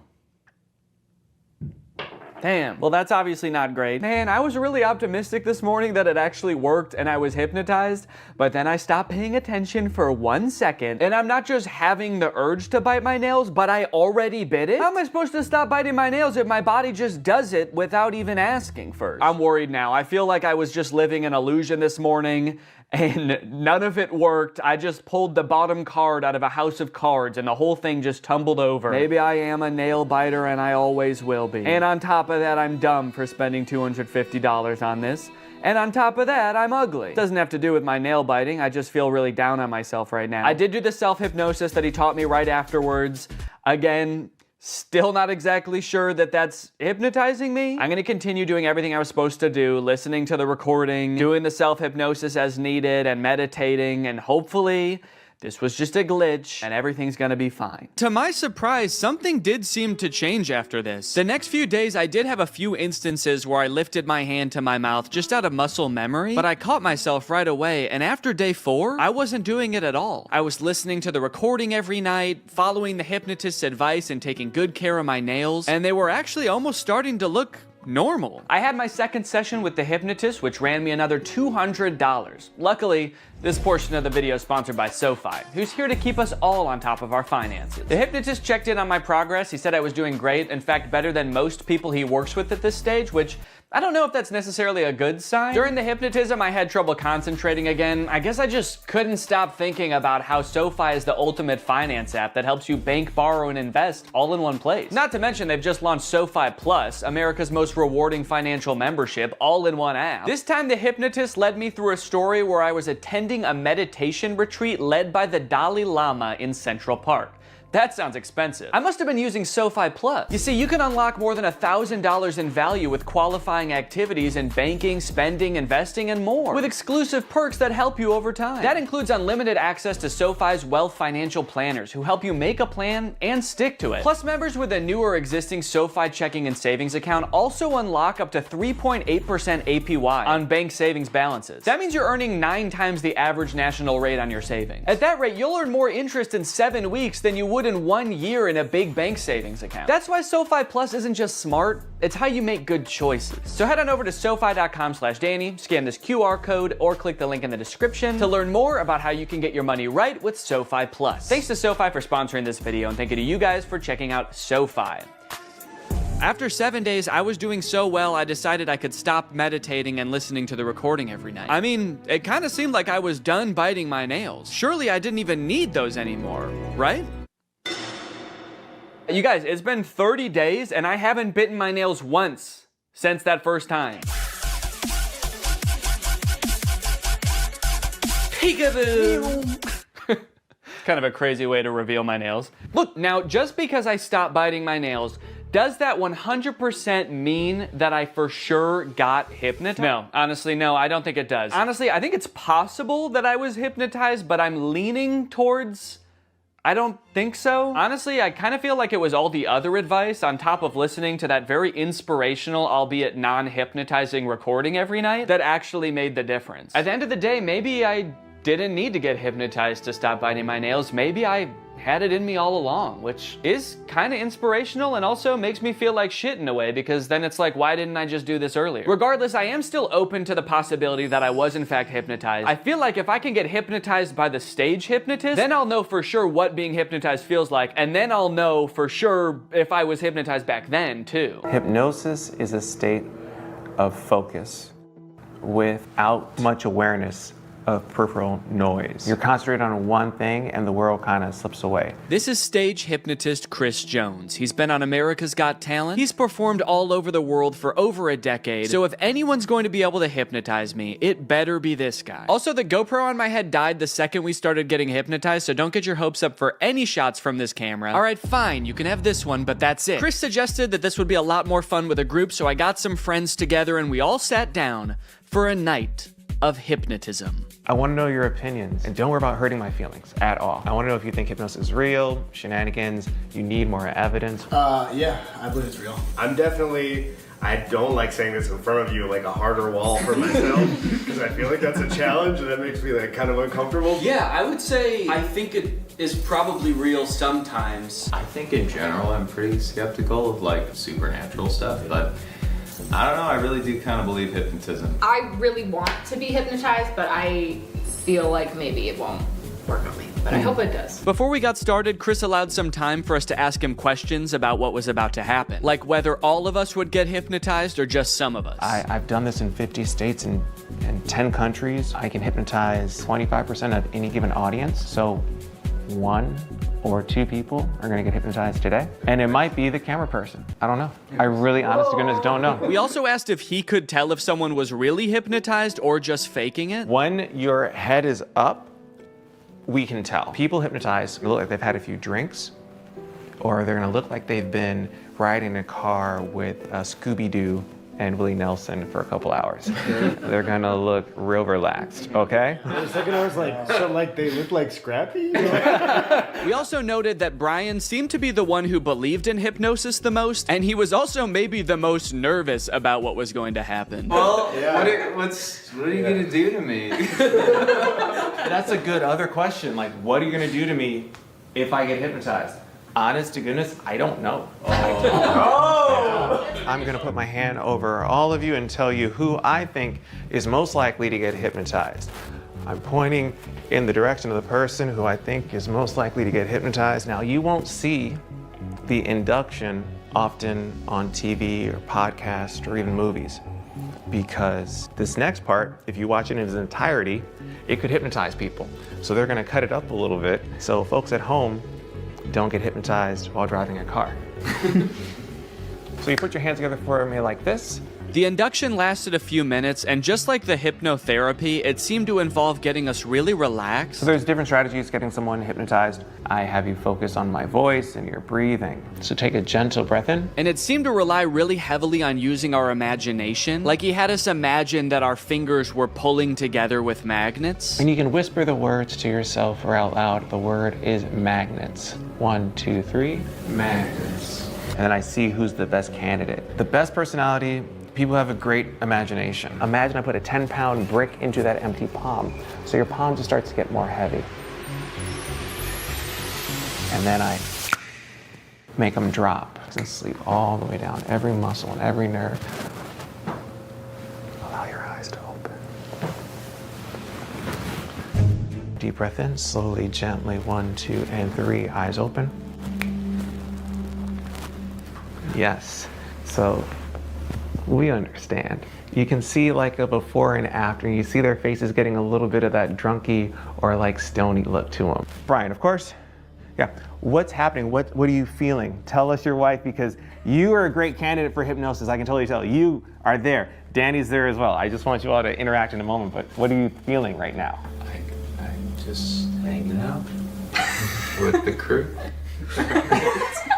Is there anything that he could do or wouldn't do that'd be like, holy cannoli, this, my husband, my partner for life, is in a different headspace? Jeez.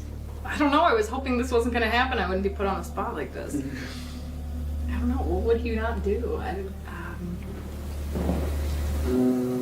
For whatever reason, we couldn't seem to come up with a single thing that Brian would never do off the top of our heads. I guess that's just a testament to what an insane dude Brian is. Whatever the reason, all this uncertainty seemed to pull Brian out of his hypnotic trance. So Chris quickly moved on to his next target. Thank you, Brian, of course, and Sleep. Relax and let go from the top of your head to the very, very bottom of your feet. Relax every muscle and every nerve and every fiber in your body. In a moment, I want you to picture and feel in your mind's eye that you again are holding on to a helium balloon. So make that right fist strong now. Make a fist and let that balloon I tie after your wrist pull higher and higher towards the ceiling. It's gonna extend now. Let that entire arm extend up towards the ceiling.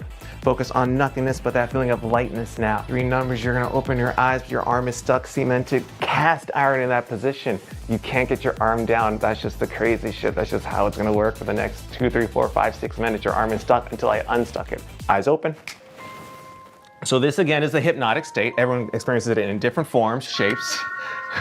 What's on your mind? Please, the show is ours. The show is ours. This is interesting. I'm not sure if I'm hypnotized. I don't think I am. Yeah. But at any point, I don't think I am either. I mean, 'cause I was really trying to go along with it and do as much mentally imaging things and. I was like, he's not focusing on me for a reason. And it will all make sense in the end. Yes. Question? Can you put your hand down, or is it? I think so. It did feel stuck for a little bit. It does feel like it wants to be up. Not going down. Yeah. Well, it did just now, right? Is that that? Okay. And I can't help but notice what we can all see clearly. That arm is back up there. That's like the resting position for you right now. That's not natural. Yeah, that's how his arm always is. That's how my arm always is. Point one finger on that hand. When that finger touches you on the face, and it will, you're gonna go back to that state of deep relaxation again. Cool. This is a text message. All right, you can share that with your husband. Go to sleep, Brian. Go to sleep, Brian. Great. Sometimes you get some folks. Okay.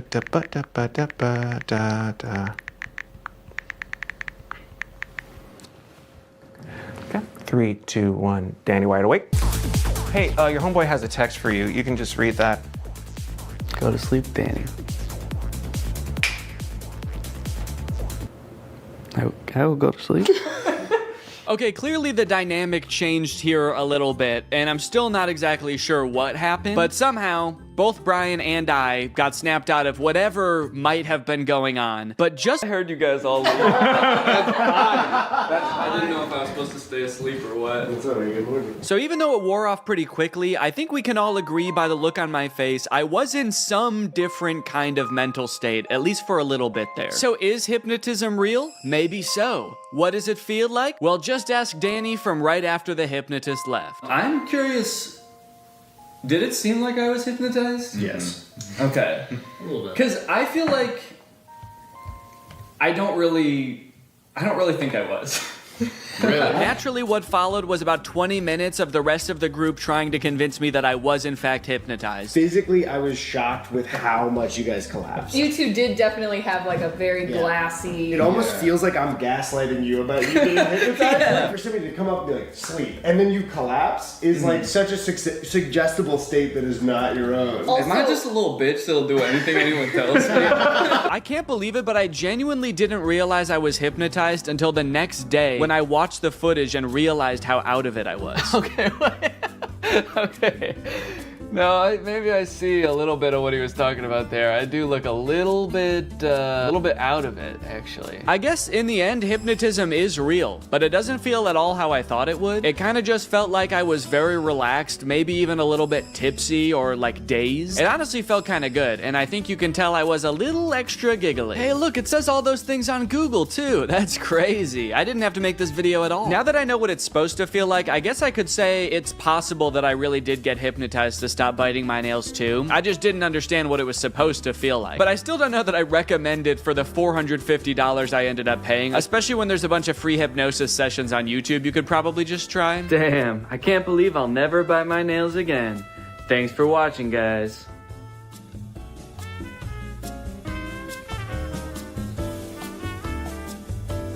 To the average person, it might look like I'm about to commit shoplifting, as I place item after item into my shopping cart and then leave without checking out, scanning my items, or talking to anyone. But I'm not shoplifting. I'm using technology. You see, this is a new type of store that uses sensors, cameras, and AI to track me through the aisles, adding every item that I pick up to a virtual cart. And the moment I exit the store, it charges my account. It's an incredible new technology created by Amazon called Just Walk Out, and it's in dozens of Amazon Fresh grocery stores, just like this one.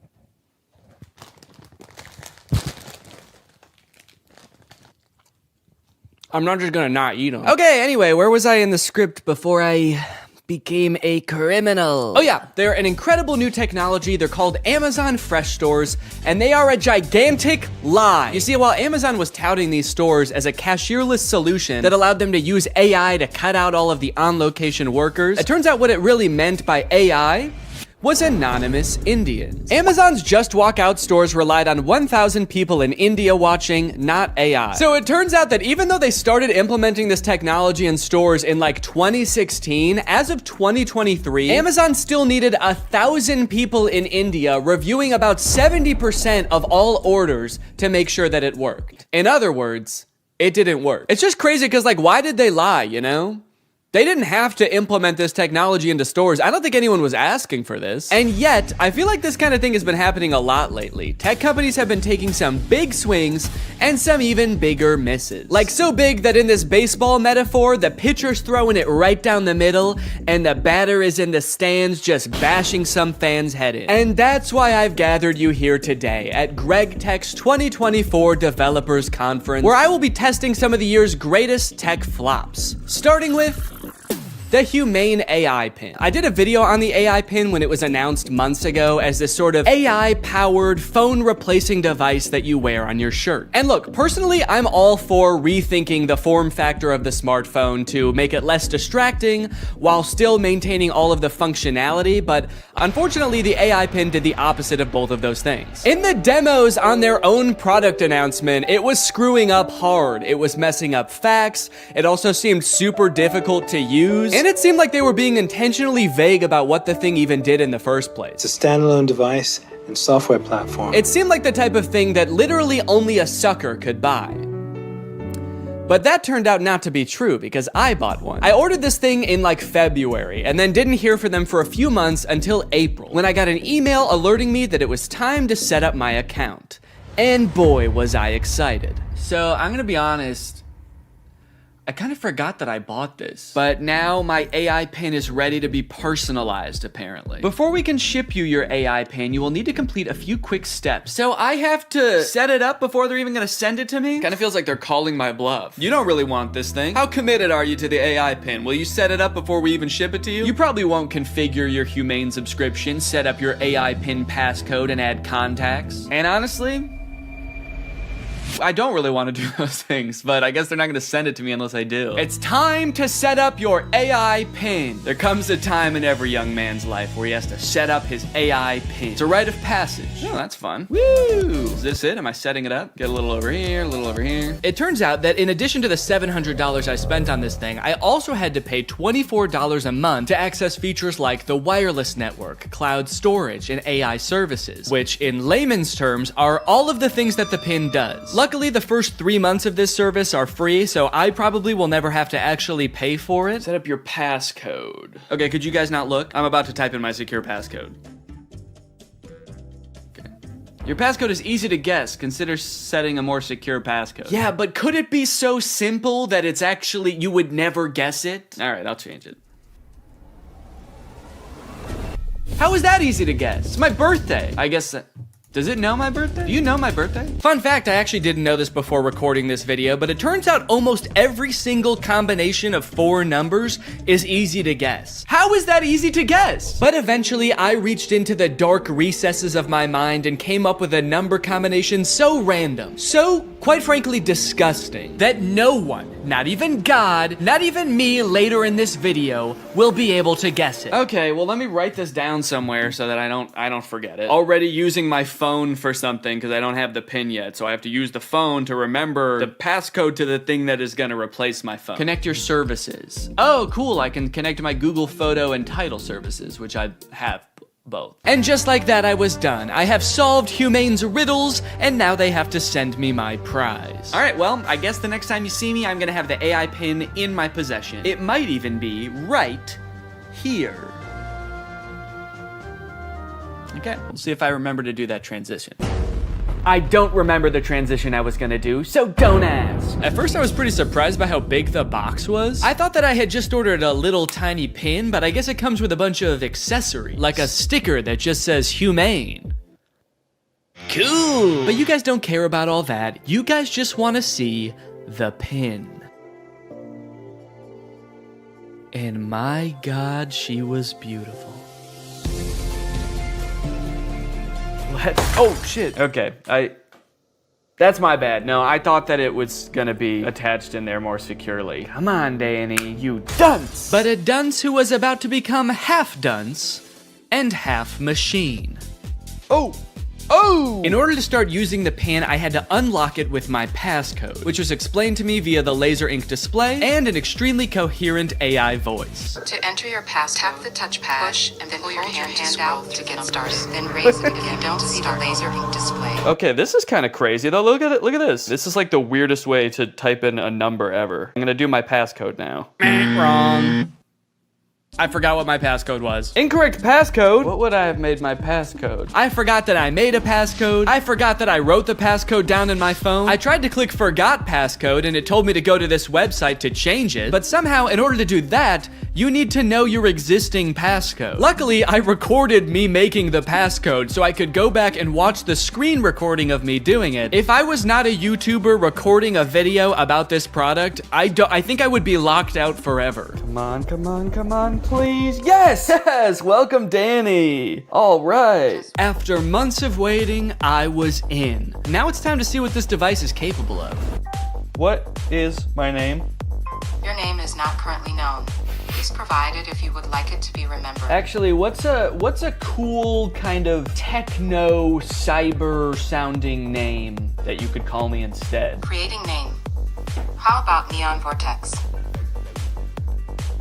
Yeah, call me that. Noting your name as Neon Vortex. I know I might have seemed all cheery and excited about this name on the surface, but the truth is, it destroyed me. I have never heard a name before that not only sounded so cool, but also embodied everything I wished I was. Suave, confident, futuristic. He was everything. Everything I could never be. Neon Vortex. This is the home screen. I'm all caught up, whatever that means. Nothing to report here, man, don't worry. You've got nothing to worry about. Your AI pin needs to cool down for a few minutes.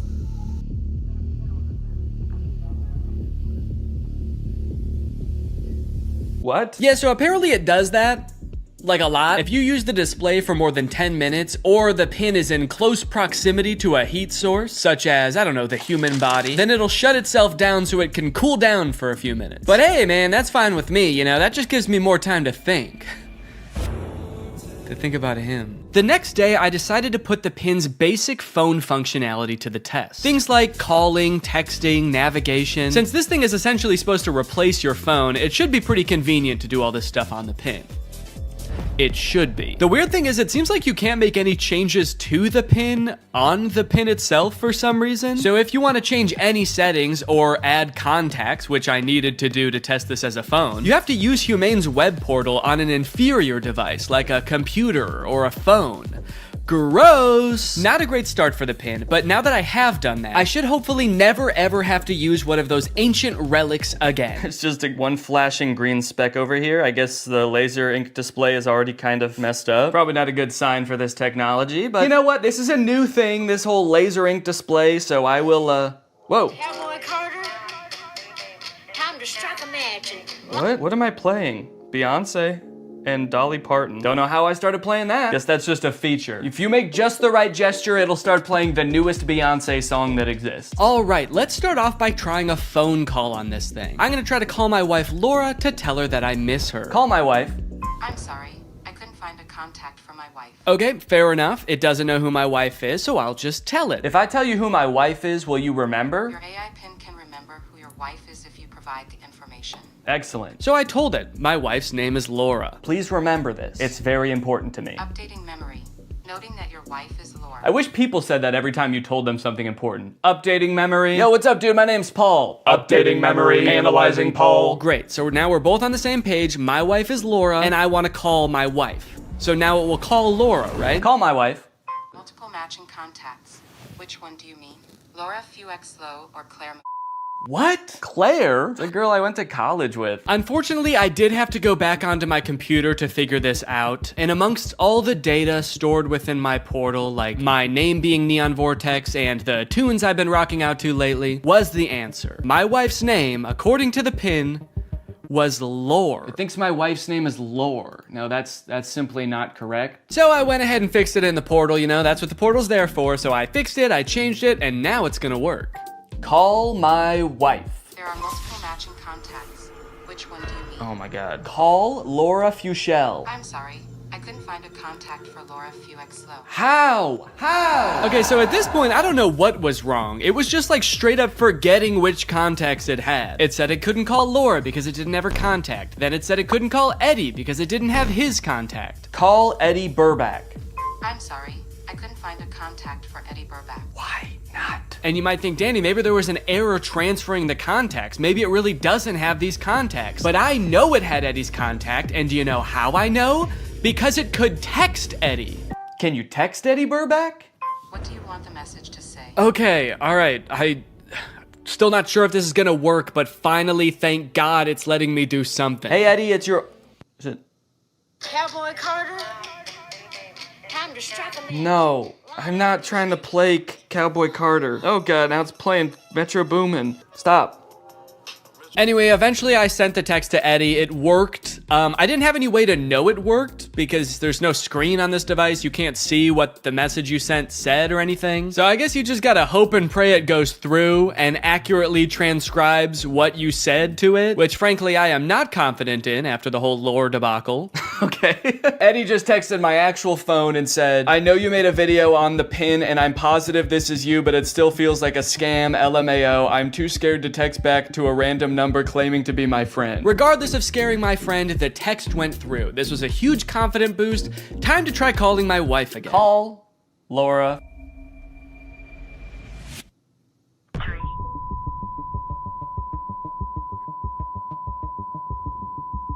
What? What is... Message has been recorded. Record your message after the tone. Oh, whoa. Simply hang No, up no. when done. Or for delivery Hang up. options, press the pound sign. I don't want to play like that. I don't want to play Metro Boomin. Hang up. Am I still recording a message? Cancel. I've been on the phone with her for a minute. Hang up.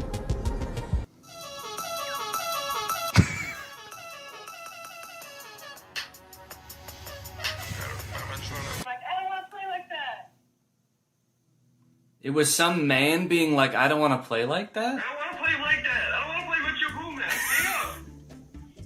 Am I still recording a message? Okay, well, yeah, I'd say that was a success. I'd seen a few demos online of Humane's GPS navigation solution. And while it did seem kind of annoying to have to hold your hand up like this the entire time, it seemed pretty doable. As long as they stuck to this and didn't do anything crazy like, I don't know, going in a completely different direction and making it borderline unusable. So to test it for myself, I drove to a part of town I don't know very well, about a mile away from the nearest Smoothie King with hopes of the pin guiding me to a delicious, delectable treat.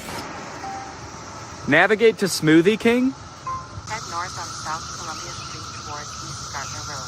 Turn right onto East Gardner Road, then left onto South Washington Street. Follow South Washington Street and turn right onto East Chicago Avenue. It just gave me all of the directions at once. I wasn't ready for it. What, am I supposed to have a notebook to write that down? Also, sorry for the noise. If you live in Illinois or one of the surrounding states, you know, it's cicada season. It's the year of the cicada and they're everywhere. Oh, One just landed on my shoe and then got pissed off that I moved. Eventually, I realized if I look at the laser display, it displays the directions, but not like it did in any of the demos. It just gives you a block of text with every single direction written down. If you're in the shade, that is. If you're in the sun, it gives you nothing.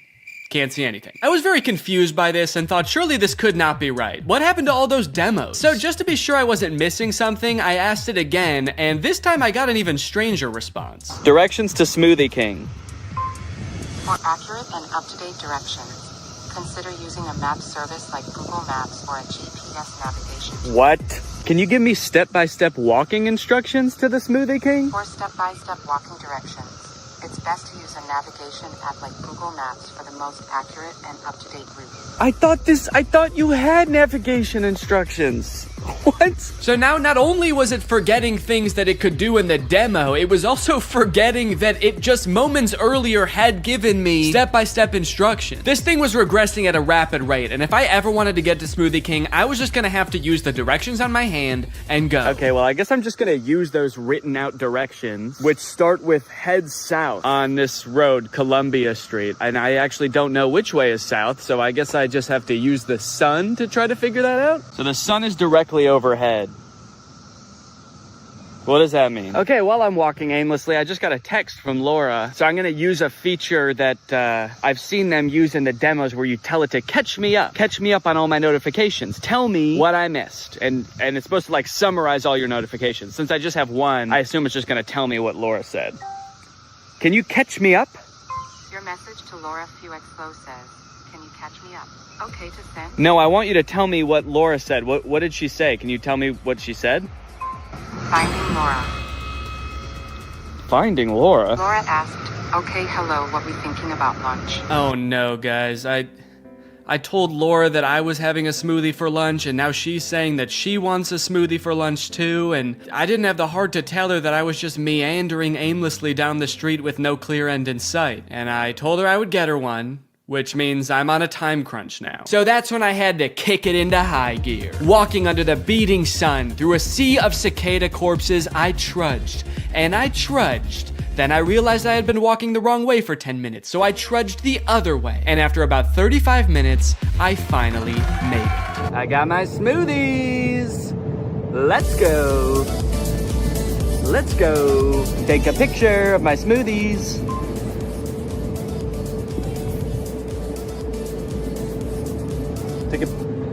Yeah, I don't know if it took the picture. All right, gang, now that Papa's had his smoothie, it's time for a smoothie-fueled lightning round. Enough about practical functions. Let's see if this thing can have some fun. First, can it do bizarre music prompts? Play music written by YouTubers named Danny. Wow, I don't think my music has ever sounded quite this bad. Yes! Can it detect food like in the commercials? Can I eat this? Yes, you can eat the mandarin orange. Yes! Unless it's a tomato and you hold it so I can't see the stem, in which case it thinks it's a red ball. It's a red ball. No, you cannot eat it. Oh, what are you, my mother? I'm eating the red ball. Not safe to eat the red ball. Please reconsider. Can it prevent me from eating too much salt? No, you cannot eat the salt directly. It's meant to be used in small amounts to season food. Yes! Can I buy things like in the demo? What is this book? Okay, by this point I probably just could have read the title. Titled The Sneetches and Other Stories. How did it know? Okay, buy it. Purchasing is not supported. No! But most importantly, can this AI be sweet to my dog? You can be sweet to the dog by petting it gently, giving it treats, speaking to it in a calm and soothing voice. I'm happy to report that yes. Yes, it can. It's a good boy. And here's a treat. Good boy. You know what? Now this isn't so bad. This is just petting a dog. This has nothing to do with the AI pin. Does anyone want to buy this from me? It's really good. Over the past few months, Mark Zuckerberg has been hopping on the AI bandwagon hard, adding AI features to all of Meta's apps, most notably perhaps in Instagram, where you can't even go to the search bar without Meta's AI trying to suggest searches to you. Sorry, do you think that I came to the search bar because I knew I wanted to search, but I didn't know what for? That's not how searching works. They've also released a bunch of chatbots in Instagram. I like using the word release there because it kind of sounds like a tech product is being released onto the world, but it also kind of sounds like they're unleashing a horde of monsters upon us. They've released the AI chatbots! Oh fuck, that one looks like Mr. Beast! This is really awesome, you know? Personally for me, one of my favorite things about social media is that it started out as a way to connect with each other, but ended up actually making people feel more lonely. So Meta's solution was to use algorithms and manipulate people's emotions to make them even more addicted to the platforms. But then that didn't work either! So now their much better solution is to replace what little human interaction we already got on these platforms with chatbots that look like Mr. Beast for some reason. And I think this is really gonna fix this whole system right up. So I'm very excited to get into these meta chatbots, but first, I have a very special announcement because this video does have a sponsor, and it is the Pokemon Company International. Guys, this summer in Pokemon Unite is gonna be incredible.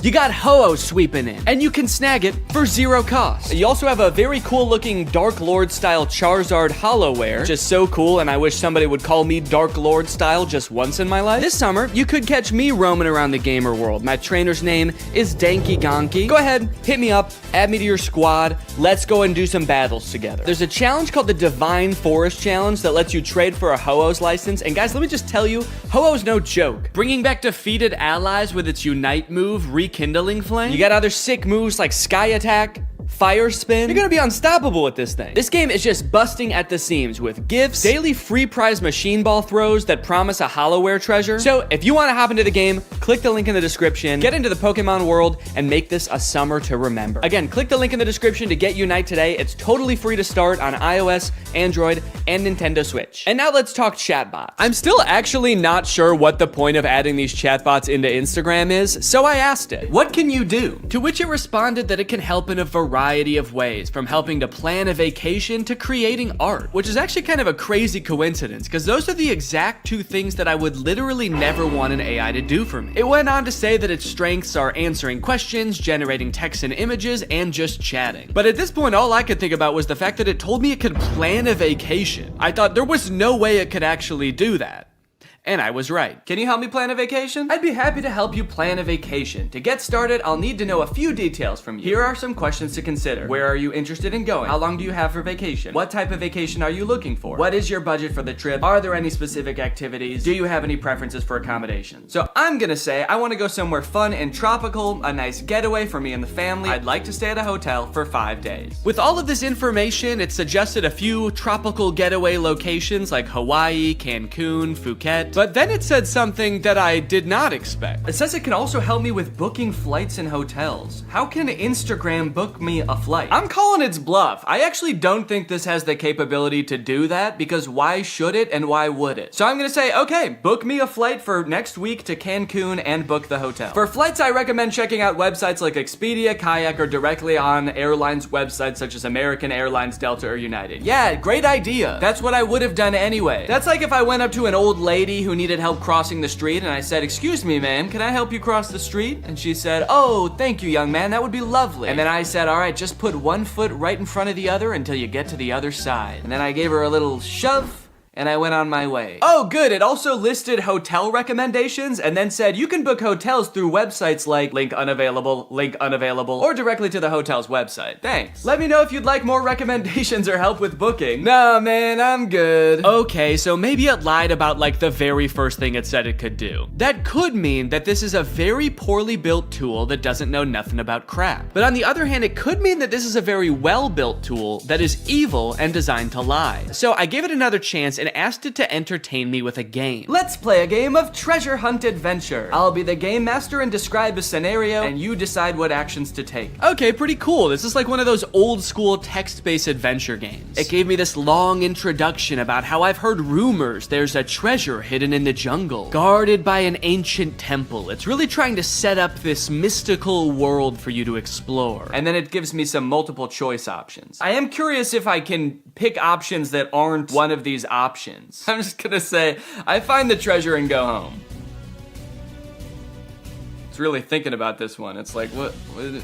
No, you can't do that. Congratulations, you've reached the treasure. Dang, dude, this game was easy. Would you like to play again or try a different game? No thanks, that was too easy. But it's not just the meta AI. That's not the only AI on Instagram you can talk to. Because a few months ago, Instagram licensed the likeness of a bunch of celebrities like Mr. Beast, Paris Hilton, Tom Brady, so they could make these AI influencers that just have the same face as these celebrities. So here's the Instagram profile for Comedy Zach. He looks exactly like Mr. Beast, but his name is Zach, and he's an AI managed by Meta. He says, message me to get roasted. Then you've got Brew, who is Tom Brady, but instead of a football player, he's a sports-obsessed trash talker. Step into the brew zone and prepare to have your sports takes flame roasted. Wait, why do both of them roast you? Why are both of them mean? This AI gives fans a chance to talk to their favorite celebrities, and just like they would be in real life, these AIs are mean. They don't have time for you. So you can message these characters, but then they also post occasionally. I think these are all just AI-generated images. So I guess Zach is supposed to be some kind of Instagram comedian. He posts funny things like this burger with googly eyes. Pretty funny, dude. This is peak Instagram comedy. He posted this picture, unleashing my inner beast one cannonball at a time. I think this is supposed to be him, but that's definitely not Mr. Beast. It's like AI-generated Mr. Beast. I went to send Zach a DM, but before I could think of what to say, I noticed that he had already DM'd me. Hey, I'm Zach, the big brother here for the jokes, the banter,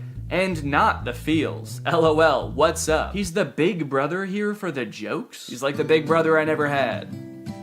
I do have a big brother, but he wasn't for the jokes. At the bottom of the chat, there's some suggestions of what you can say to him, just to get the ball rolling. And for some reason, despite Zach just saying that he's not here for the feels, the very first one is, I need cheering up.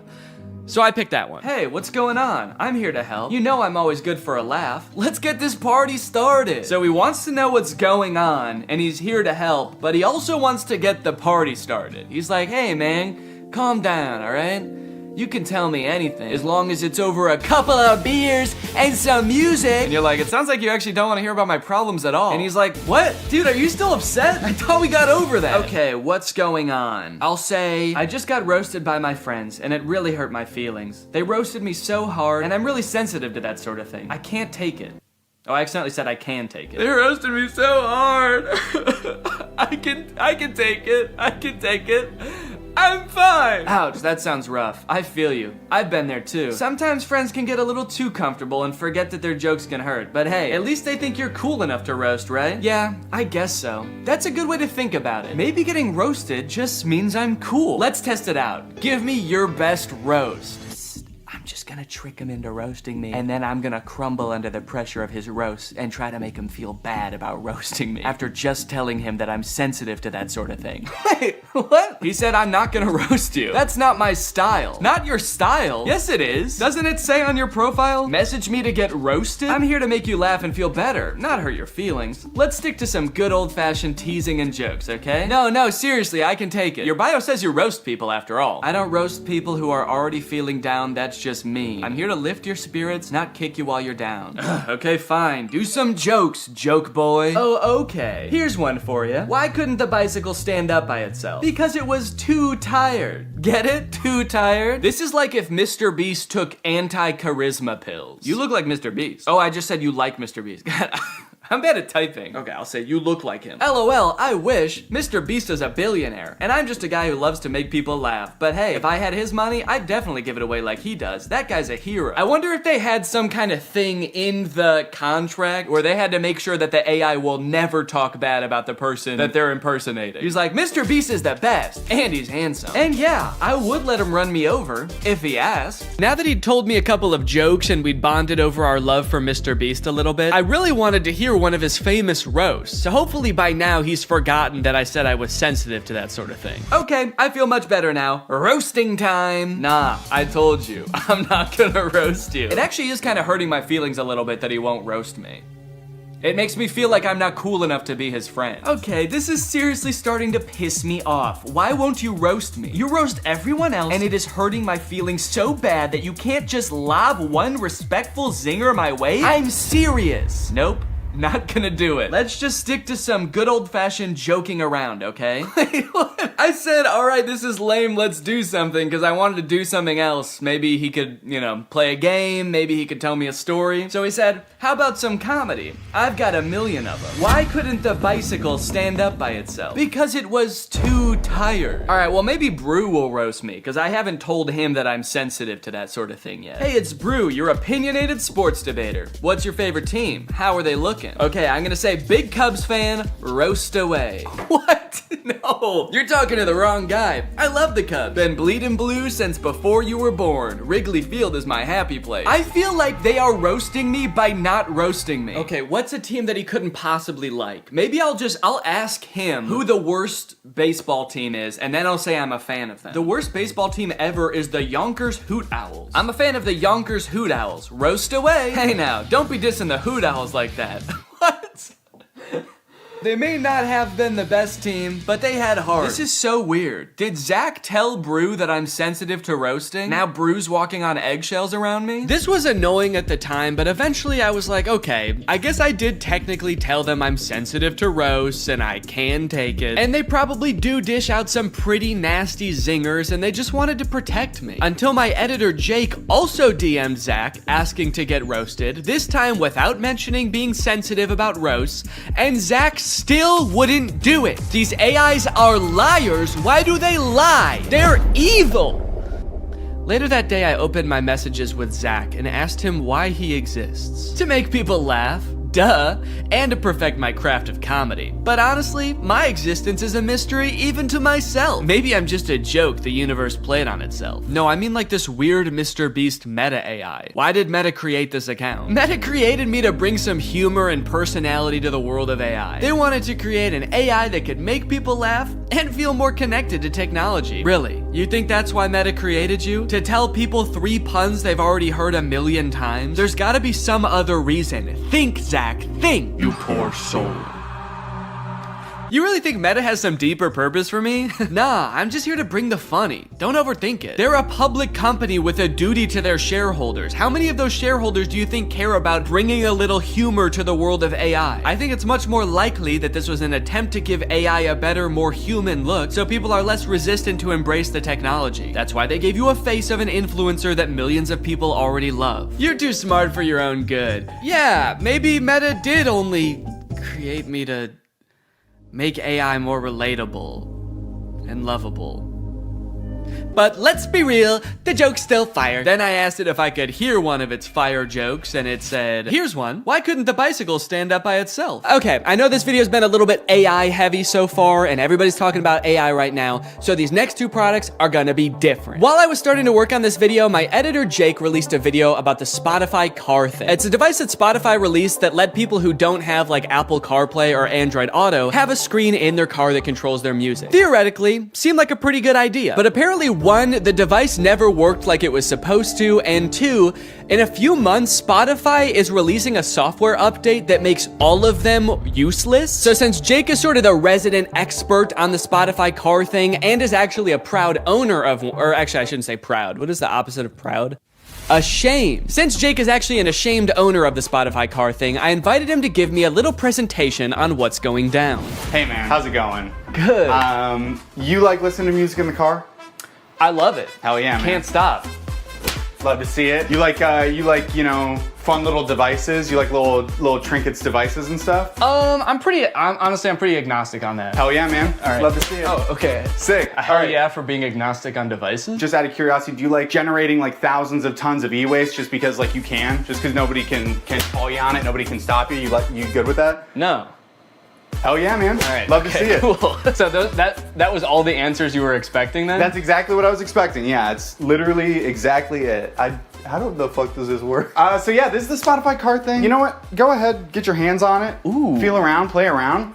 Show it to 0. So this is the Spotify car thing. First introduced in 2021. It's Spotify's premier hardware device for listening to music in your car. It boasts many impressive features, such as that big knob that you can turn to adjust volume. I like it. There's a whole screen that's not on right now. You'll see that in a minute. It's just a neat little device, and it's also, in my opinion, one of the worst things ever made. Let's go ahead, let's talk about how this came to be, talk about the timeline. In 2021, you had the announcement parentheses good. That is when Spotify said, we're making one of these things. It's gonna be a car device. You'll finally be able to listen to music in your car, something never before thought possible. Yes. You know, people were pretty excited about it, actually. Like, Spotify CEO said after they announced it that 2 million people signed up for like the wait list. Oh, wow. For it, which I was surprised by. I didn't think anybody knew about this except for me. You thought this was the only one that existed. Yeah, they kind of led me to believe that I was special because of this. So this is potentially one of the most important events in the timeline. This is me buying my car thing. Okay. I bought this in 2022 and it became available to the public.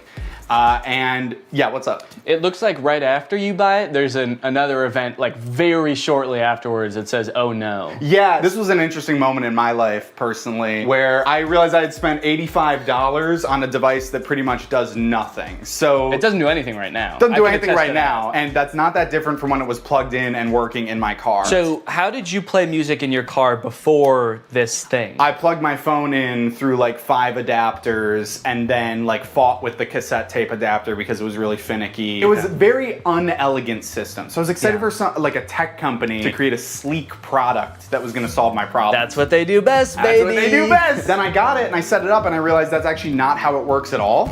So you'll see on the back there's a USB-C port. So the USB-C cord is just for power. It cannot connect to your car. So your phone still has to be connected to your car. So what this actually is a second screen that just has audio controls on it. So you don't plug your phone into this at all? No. You plug your phone into the car still. And then you connect to this with Bluetooth, like a Bluetooth speaker. And then this controls your music. So this oh no moment was profound. I was like, oh God, I wasted what at the time I did the math equated to 10 hours of labor at my job. And I got pretty much nothing out of it. The only perceivable benefit I can see from this is if you want to have like music on one screen and then like your maps or like Family Guy clips on like the other while you're driving. Subway Surfer, Subway Surfers, sand cutting, etc. So nobody really buys the car thing. It's not like the most popular product on earth. And then Spotify takes notice of that, and in February of 2024 decides, hey, guys, we were just kidding. It's not $90. Now it's $30, baby. Let's go. What a deal. What a deal. 60% off. I mean, that's incredible. Well, it's also really nice because since you decided that you didn't really even want this, now you can't even sell it for anywhere near the $85 you bought it for. You can only sell it for $30 at most. Exactly. And even if I tried to sell it for $30, I have a feeling I would not be able to sell it. And I'm definitely not going to be able to sell it now because of announcement parentheses not good made 3 months after that sale, where every car thing that was purchased in this sale, when I bought it, whenever, will no longer work as of December 9th this year. As of December 9th, 2024, car thing will be discontinued and will stop operating. They're gonna flip a switch at their headquarters and generate as much e-waste as possible in like 1 minute. I like that the headline, or what Spotify said is, we're switching gears. Like they're going from like first gear to second gear, but in this case they're going from like drive to the car blows up. They did issue refunds. This is something that I didn't know about when I made my video about this, so I wanted to bring it up here. If anybody listening has a car thing at home, or if you have secretly had a car thing this whole time. Yeah, well I have 7 of them, so that'll be good. So yes, you can get your refund, but I will say, refund is maybe a misleading word because what they do is they don't give you your money back to the, the source of payment. They give you an equivalent amount of Spotify premium months as to what you paid. Okay. So I got 6 months of Spotify premium paid for and not my money back, which is still nice. It's still good of them. Did you use Spotify premium already? You had to use the car thing. Okay, That's of course. the other thing. We've talked a lot about what the Spotify car thing is. We've talked a lot about the ins and outs of this product, what it does, what it's good for, but as we know, light cannot exist without darkness. The sun cannot exist without the moon.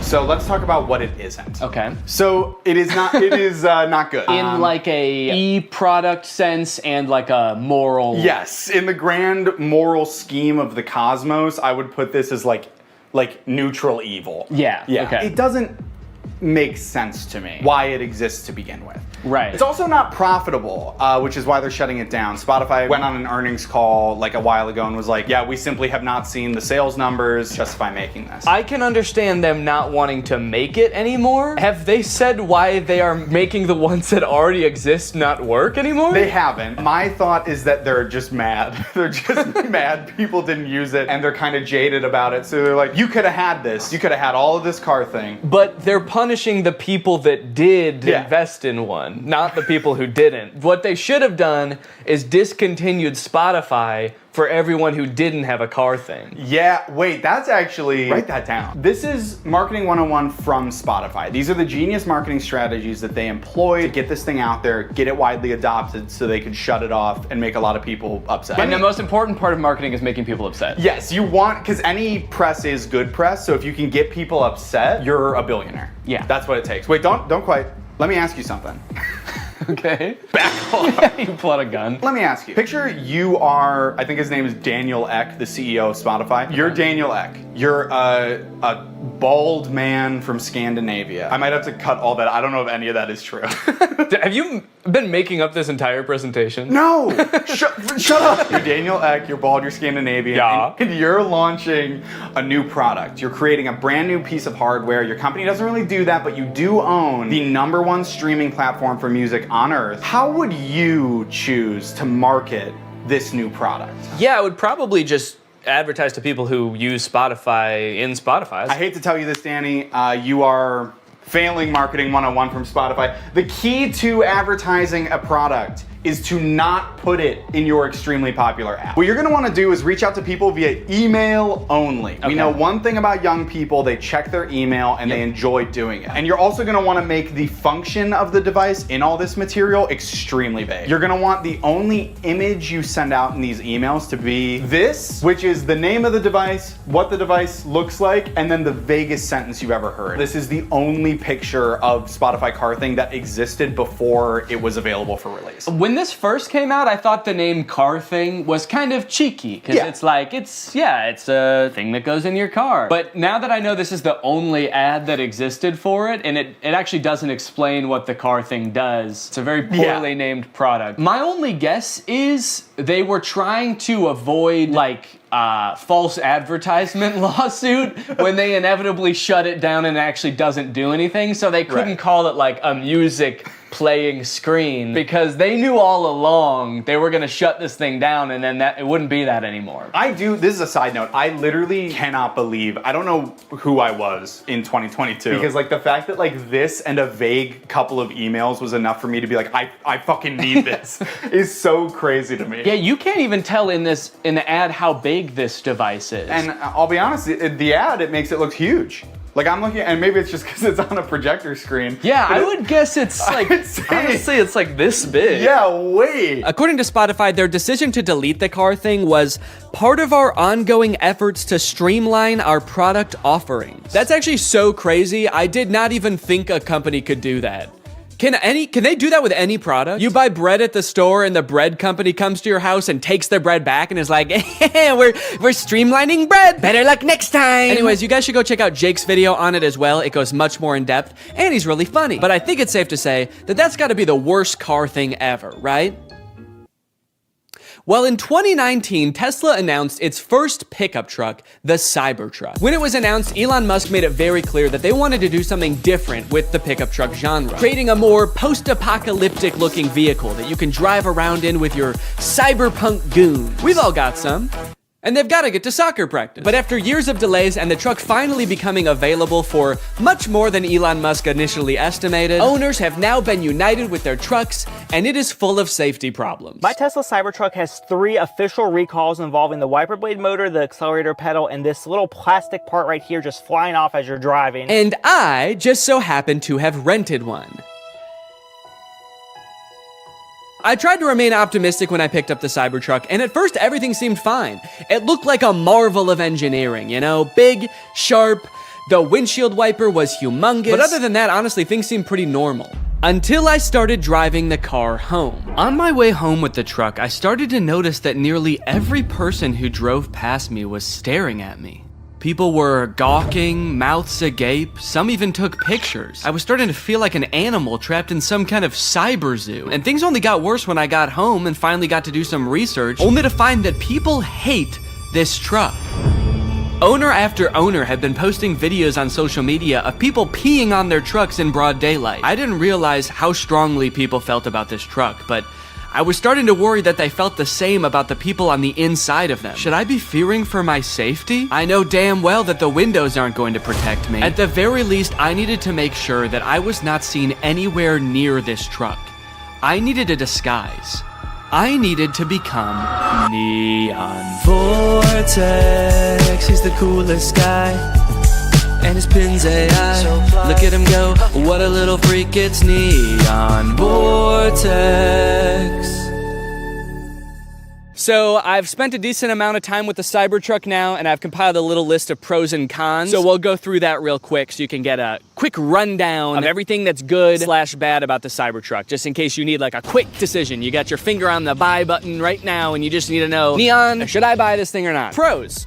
The interior is actually pretty nice. I like the little ambient lighting that goes around the whole front of the cabin. Actually, I think it's in the back too. There's a little strip. The steering wheel has the turn signals on the wheel, which takes a little while to get used to, but once you are used to it, I think it's actually pretty nice. All of the materials on the inside seem pretty nice. Like the material on the roof liner is like a nice suede kind of thing. It's pretty spacious on the inside. It has ventilated seats. My butt's so cold.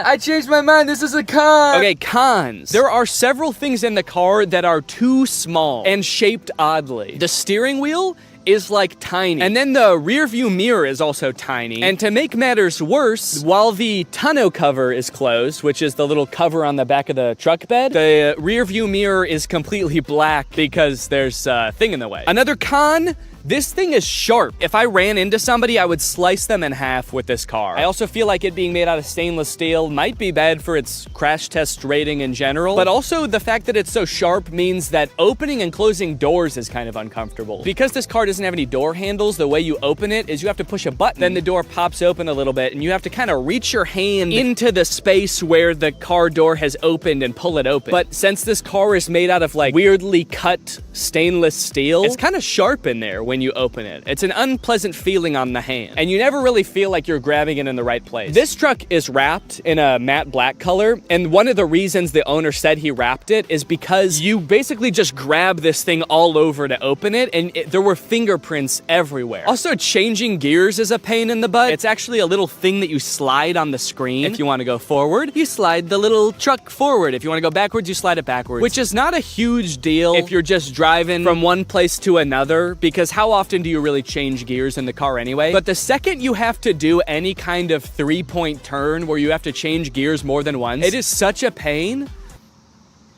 Bug just landed on my eyeball. One thing that's sort of a pro and a con is the rivet in the accelerator pedal. You see, when Tesla first started shipping the Cybertruck, owners began to realize pretty quickly that after a short time of use, the plate on the pedal could come loose while you're pushing it down all the way, then slide up and get wedged into the car, effectively trapping the accelerator pedal to the floor. Luckily, since this car is electric, the brake pedal can fully override the accelerator pedal, so if you get into this situation, just stay calm, hold down on the brake, and hopefully by the time you realize that, you haven't plowed through like a school field trip or something. Anyway, since this started happening, Tesla has recalled all the Cybertrucks to put rivets in the accelerator pedal. So the rivet is a pro in the sense that now your car will not decide to keep accelerating forever until the end of time, but it is also a con because if it needed this rivet in the first place and Tesla didn't catch this very simple issue before releasing them, what else might they have missed? Ooh, I know actually. Maybe the fact that the frunk chops fingers off. This is the frunk, or front trunk of the Cybertruck, and because it is super sharp and can close automatically, it is apparently basically a guillotine. When people with access to Cybertrucks started realizing this, TikTok, Twitter, YouTube were all flooded with videos of people testing it out with various fruits and vegetables, and it did not look good for the Cybertruck. Tesla took note of this and actually issued a safety update to the car's software fixing the issue.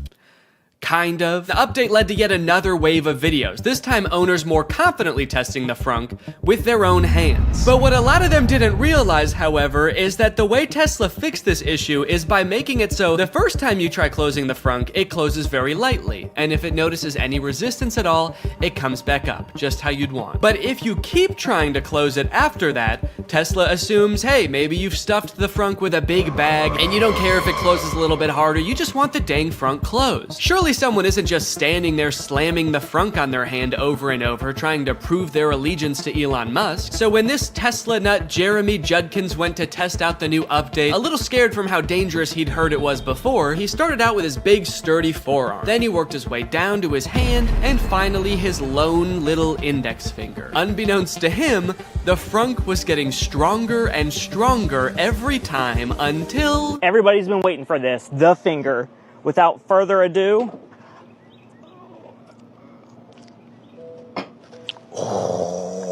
I feared for my finger for a second, not gonna lie. That's kind of bad. Yeah, so I wasn't gonna test this out on my own hand, but I did try it with my shoe.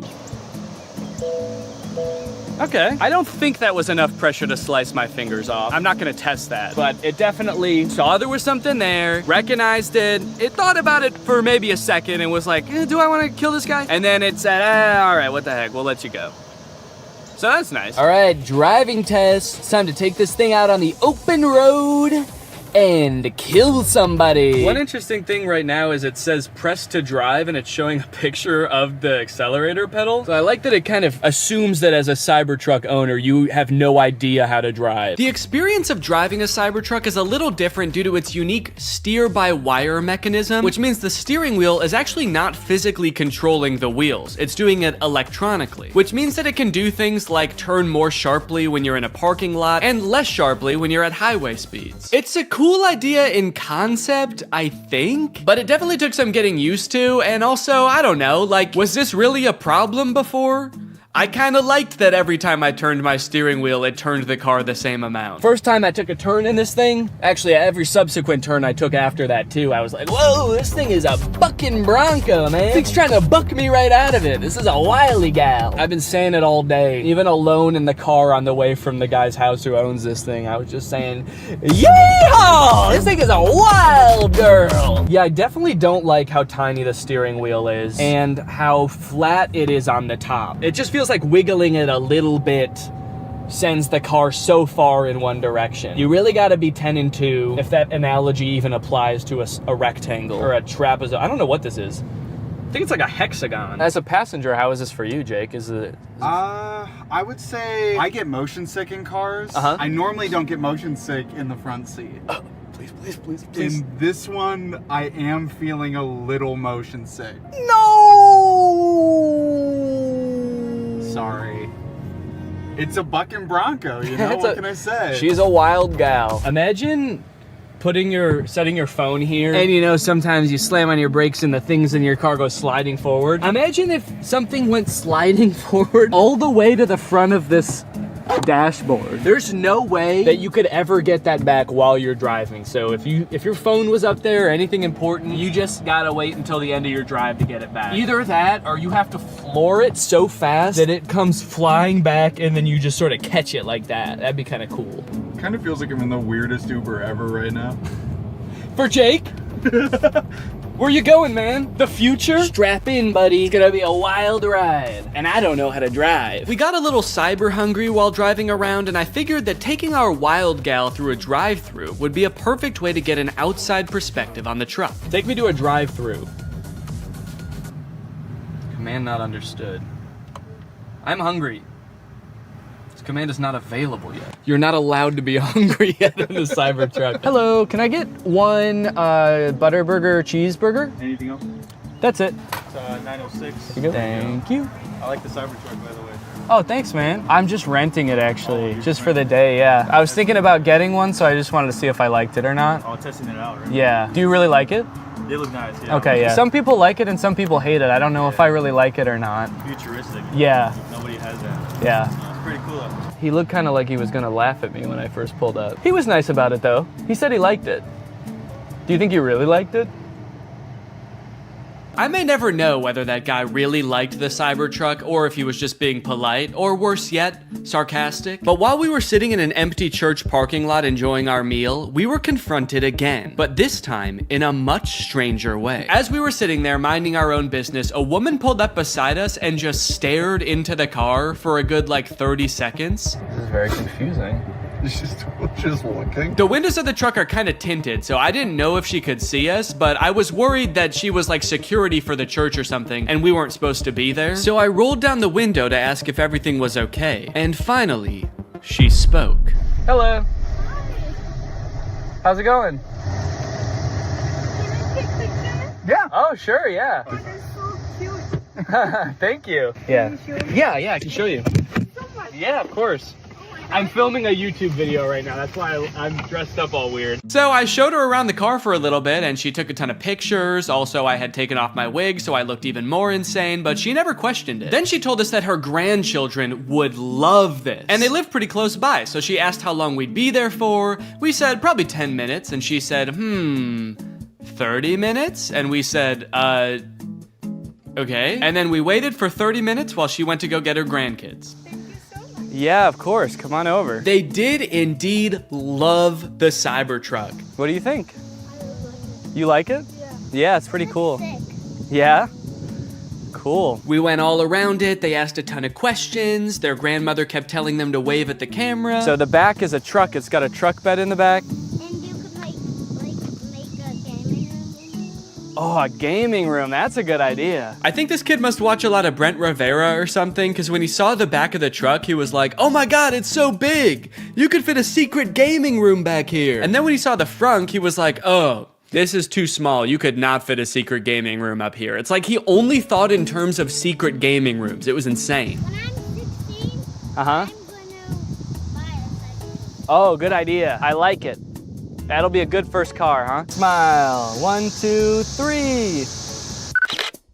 And with that, my time with the Cybertruck had come to an end. It was time to bring it back to the person I rented it from. And wait, what is that? What's going on with those podcast recommendations? And you know what? The music recommendations too. Who owns this car? All right, that's it. I'm pissing on this thing. All right, guys. Well, thank you for watching this. I hope you enjoyed it. Make sure you subscribe and turn on my notifications to join.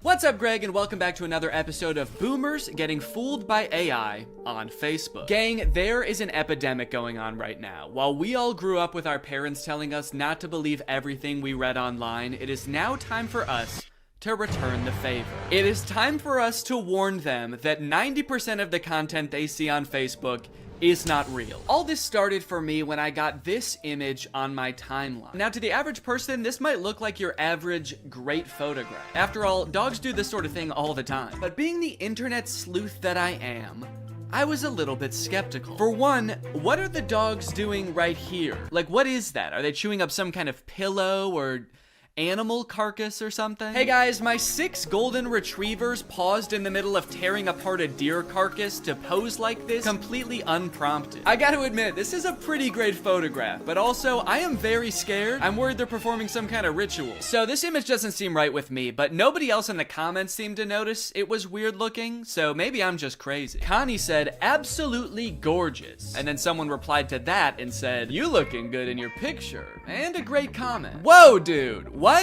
What a weird time to shoot your shot, dude. That was so out of the blue. Yeah, and actually, you know what's hotter than those dogs? You. And your comment. Hotter than the dogs? There's other weird parts of this image, like this dog that's either sitting on another dog or melted into another dog, but it is by far not the worst image on this account. You know, they say some people's dogs look exactly like their owners, and I think this is a great and terrifying example of that. There's a mix of responses on this image. Somebody should call the cops. Absolutely love. Creepy. Okay. Kinda mean. Look, I think we can all agree it's a terrifying image, but that baby did not choose to be born half dog, okay? He was probably cursed by a witch. Please be nice to him, he has enough to deal with. Plus, you haven't even seen this full image. You'd be really creeped out if you saw that this dog actually has human feet and ass. As I began to click on these AI-generated photos on Facebook, I started to get recommended them more and more, to the point where now, when I go on Facebook, it's pretty much just AI-generated content. This is another account that I found that posts images like this. It always seems to be a child sculpting something very impressive out of trash, and the people in the comments just eat this stuff up, dude. Great work, keep it up, great talent, nice one, thanks. What do you mean thanks? Did you ask the kid to build this? Oh, finally, the kid I hired to build me a car is done with it. I can't wait to drive it around. I am 2 feet tall and a caveman, so this is perfect for me. All of the images in this genre give off the vibe of like, oh, look at this poor kid. He probably lives in a rural African country. He's probably poor, doesn't have many resources. But despite all that, somehow he is an incredible sculptor. Somehow he's defied all logic and found 1 million cloves of garlic to recreate the Titanic with. Could you do us a favor, guys, and just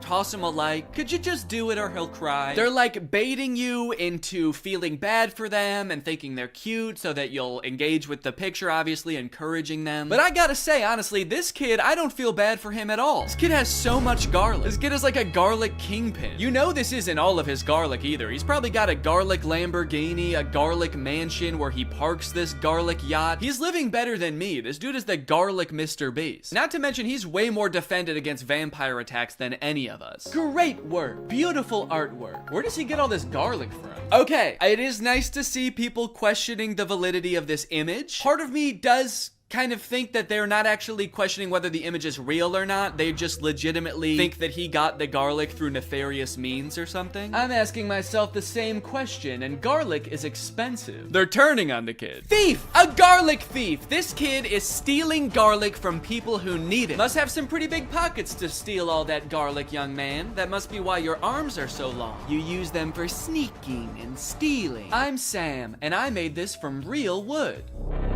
Great job, Sam. Totally normal house. Has all the features of a regular house. Nothing more and nothing less. Guys, toss Sam a like if you don't think his house is going to eat him. I'm trying to figure out what was happening here. How did the AI come up with this? Do you think the prompt was like kid standing in front of a little kid house? And the AI was like, little kid house, huh?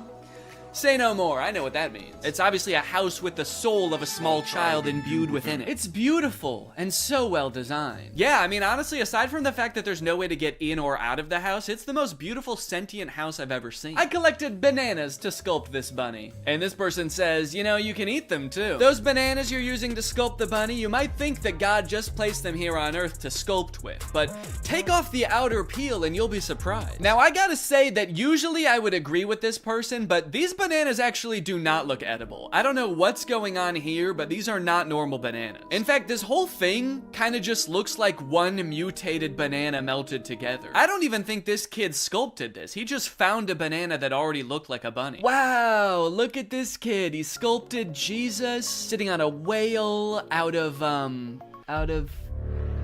well, I'm not exactly sure what any of this is supposed to be. Are these diamonds? And then these are like, I don't know, these look like the containers that dishwasher pods come in. Very interesting material choices. Wow, look at this local impoverished child who made a Jesus sculpture out of only 1 million diamonds and other precious gems. Guys, toss him a like, he doesn't have much else. Made it with my own hands. And oh God, what a toll it took on this poor young child. He does not look so good, man. Made this with my own hands. And eyes. He took my fucking eyes! Now, all things considered, these images I've shown you so far are actually pretty tame, and the deeper and deeper you go into these accounts, the more insane they get. It's like they had a prompt that they used to generate the first few images, and then they just keep adding on to that prompt, making it longer and longer. But before I show you those images, I do want to take a moment to talk about today's sponsor, Opera. Opera is a browser that puts all default browsers to shame with its fun look and a ton of great features. And it's actually the browser I used to browse Facebook for this entire video, and let me just say, this thing browses Facebook like nobody's business. Just like AI images on Facebook, another thing ruining the usability of the internet is ads, plastered all over an article you're trying to read, trying to pry your attention away from what you're doing. I feel like I need blinders on sometimes when I'm using the internet. But Opera has an ad blocker built right into the browser. Just switch it on with one click and suddenly web pages look so much nicer. Not to mention the fact that they also actually run smoother and faster with the ad blocker turned on. Like to listen to music while you're working? Who doesn't? I would be listening to music right now if I wasn't filming this video. That would be very distracting. Well, Opera has a music player built right into the sidebar of the browser, which works with Spotify, Apple Music, Deezer, Tidal, and more, so that you don't have to constantly be switching between apps. This makes me feel much more productive when I'm working to just have everything in one neat, tidy place. You also have the ability to take snapshots right within the app. You can add text, add stickers, turn it into a silly meme or a YouTube thumbnail. Then you can send them to friends using messengers like Facebook Messenger, WhatsApp, and Telegram, which are also built right into the sidebar of the browser. If you're working on the go, as I often do with my trusty laptop, you can switch on the battery saver with just one click, extending your browsing time by up to an hour. So if you want to check out Opera, it's totally free. Just use the link in my description to download Opera today. Thanks to Opera for sponsoring this video, and thank you to you guys for checking out Opera. Okay, like I was saying, the prompts just seem to keep getting longer and longer. It seems like one of the big tricks that these accounts use to get people to engage with them is by including Jesus or other Christianity symbols in their images. So this account at first just posted Jesus in the sand. This guy sculpted this gigantic Jesus thing. Everybody thinks it's beautiful. The caption is, "Why don't pictures like this ever trend?" Clearly baiting people to engage with it and like the picture. But then after Sand Jesus, I saw Sand Jesus on a log. Then I saw Sand Jesus on a log on a guy. Then I saw Sand Jesus on a log on 20 guys. Is there an AI that is also coming up with the prompts in the first place? Because like, who is coming up with these? These don't even seem like something a human being would come up with. Like in this one, why is Sand Jesus holding a smaller Sand Jesus? And why is he on like a runaway log? Like this guy is like, oh no, my Sand Jesus on a log with another Sand Jesus. It's getting away. Say what you want, but this is definitely my favorite part of the Bible. Another interesting thing about these pictures are the comments. Like all of the comments on the vast majority of these images is just amen, amen, amen, amen, amen, amen, amen, amen, amen, amen, amen. No questions, no concerns, just amen, amen, amen, amen, amen, amen, amen. Construction worker making Jesus using only a hammer. Amen, amen, amen, amen, amen, amen. There's an entire genre on Facebook of AI generated images of Jesus made out of vegetables. And then show this on the screen with like a scary sound effect. Dun, dun. And you'll never guess what the comments are. Amen, amen, amen, amen, amen, amen. On these images, you will not find a single comment questioning what is going on here. Has this always been a thing? I don't think I've ever seen anything like this before. No one's questioning why these kids' hands are facing the wrong way. Why, if he is made out of vegetables, are his eyes so blue and lifelike? And obviously, I'm not trying to make fun of Christianity at all here. If anything, I think these pictures are kind of disrespectful to Christianity because they're just like using these fake, ridiculous images to bait people into engaging with their profile so that they make money. But you should already know by now, it gets worse. It gets way worse than vegetable Jesus, dude. You got crab Jesus. You got shrimp Jesus. And of course you have another shrimp Jesus. Amen, amen, amen. Who is this for? It's on like a legitimate Facebook account. This account has 117,000 followers. Who is meant to appreciate this image? Christian shrimp? Hey man, shrimps gotta get to heaven too. How else can they be saved from their shellfishness? I'm convinced that there was not a human running this account at all. I think this account was conceived of, created, and is currently run by an AI. There was never a human involved. And not only that, I'm also starting to suspect that the comments are also bots. There is no other explanation for the amount of engagement on these pictures, and like serious engagement. And also all the comments are like saying the same things, and they're all very generic. So it feels very bot-like. So if that is true, then technology has created a corner of the internet where an AI is interacting with another AI, and they both think the other one is a human. Does that not just feel wrong? Like, I kind of feel like a third wheel just being on this page. Learning that AIs interact with other AIs without humans watching at all feels like learning that, like, ghosts hunt other ghosts. Thought they were here to scare us. What the hell? And of course, the caption of Shrimp Jesus is, made it with my own hands. Do me a favor and destroy it with your own hands. How about that? Can you unmake it, please? Another popular thing for them to add into these images seems to be flight attendants. There was a lot of flight attendant-centric AI-generated images, oftentimes with Jesus as well. And I'm assuming that whatever this account started off posting was more tame than this, like it kind of made sense. The caption is beautiful cabin crew, Scarlett Johansson. So I don't know if it had something to do with Scarlett Johansson on a flight or something, and then the AI just kept changing the prompt over and over until it was this. Here's another one with the exact same caption. I like that a good amount of the comments on this one say good luck. Good luck, amen. Good luck, amen, ma'am. I have no fucking clue what's going on here, but good luck or congrats? I don't know, man. It's crazy how much these accounts post. If I just scroll through here, you can see these accounts post literally hundreds, if not thousands of times a day. Just post after post of nonsensical images. What is this? What is this supposed to be? And it's like, why? Do they make money from this? I've scrolled a lot through these types of pages and I've never seen like a sponsored post or anything. So it's not like they're doing ads for companies using the following that they've built with these pages. Because like, who would the ads even be targeted to? Christian Shrimp? After doing some research, I found this video that this guy made called Make Money Posting AI Art on Facebook Using Free Tools, where he basically explains that you can sign up for Facebook's monetization program and basically you get paid kind of like on YouTube based on how many views your image gets, and I think on Facebook it has something to do with how many likes. So some of these accounts might be making bank. Most people think that clickbait is some shady, taboo, weird kind of topic, when in fact, all it is trying to get a click. Yeah, guys, clickbait is not necessarily a bad thing, just as long as you're honest about what you're delivering. Anyway, let's go ahead and learn how to trick people into believing that fake images are real. Utilizing good images. I recreated every single step from Squid. Curtis? Hello. Hey. You're probably wondering why I've called you here, aren't you? You said you wanted to make a video. Well, yeah, but that's only half the reason that I called you here. That's right. The other half is that, honestly, Curtis, I'm worried about you. I don't know if you've seen lately, but it's getting pretty dangerous out there. The world is a dangerous place. Yeah. Oh, yeah. Yeah, a plane just flew into that building. Oh my God. Right on cue. Did you do that? Exhibit A? No. Look, crime rates going up through the roof. Murder. Death? Did you know every person dies now? Point is, Curtis, there's people out there who are trying to hurt you. They're trying to kill you, Curtis. Me? Yes, you specifically. What'd I do? You're just, I don't know, how do I say this? Has anyone ever told you that you're an easy target before?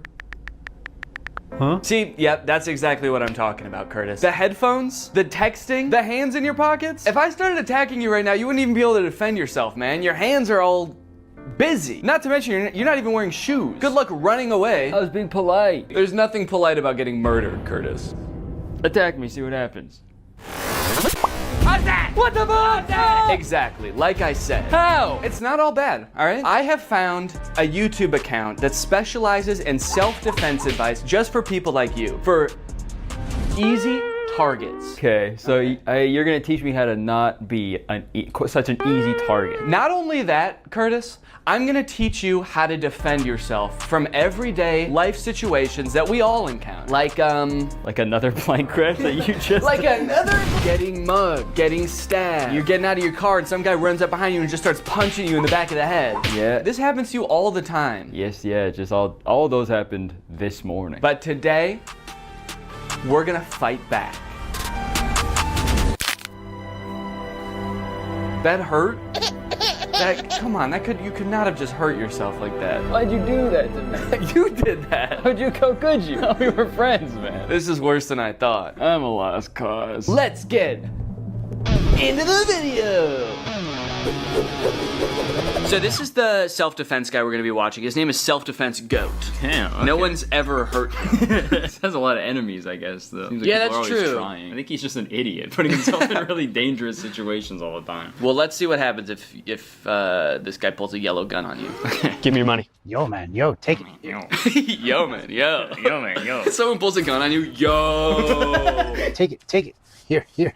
I got nothing else. I got no phone, I got nothing. I got family, man. You gave him everything. He still got that gun pointed at you. See, that line makes it sound like they know each other, right. And they've been like friends for so long. You helped him move, you helped him get through a tough breakup. You've given him everything you got, man. And he still wants to shoot you in the head. When he was at his lowest, you were there. If I was his family, I'd be pretty upset because he was like, I got nothing. I got family. but that is crazy. Also, the way he says, take it, take it, take it. It sounds like he's mugging him now. He pulls a gun, take it, take all of it. Okay. Who's doing the mugging here? Your goal is to get as close to the weapon as possible. Ideally, he's even pointing at your head trying to scare you. Sorry. Ideally, he's pointing a gun at your head. Maybe it's easier to grab it when it's, you know, as far away from your hands as possible. Right up here. Yeah. Maybe you like bite it. Yeah, maybe that's what he's about to do. Maybe it's because getting mugged is so scary that he just wants to be put out of his misery as quickly as possible. Yeah, I want this to be done immediately. Ideally, you're facing the other way, looking out at a beautiful sunset, and he's got the gun pressed right up against the back of your skull. Taking one final breath. So I'm going to turn out of the way, 2 hands on the weapon right away, pull it into your chest, rip it off. And you shoot yourself. Take the power out of his hands. Yeah. Get out of the way, back, pull it into your chest. He said rip it off. He rips off his hand. His tutorial is like, how to stop a mugger is just talk to an imaginary cameraman and be like, no, this is what would happen if you're mugging someone. Yeah. I feel like that would kind of mess with their heads. Yeah, wait, pretend to be mugging me right now. Okay. Give me your fucking money right now. I gave him everything.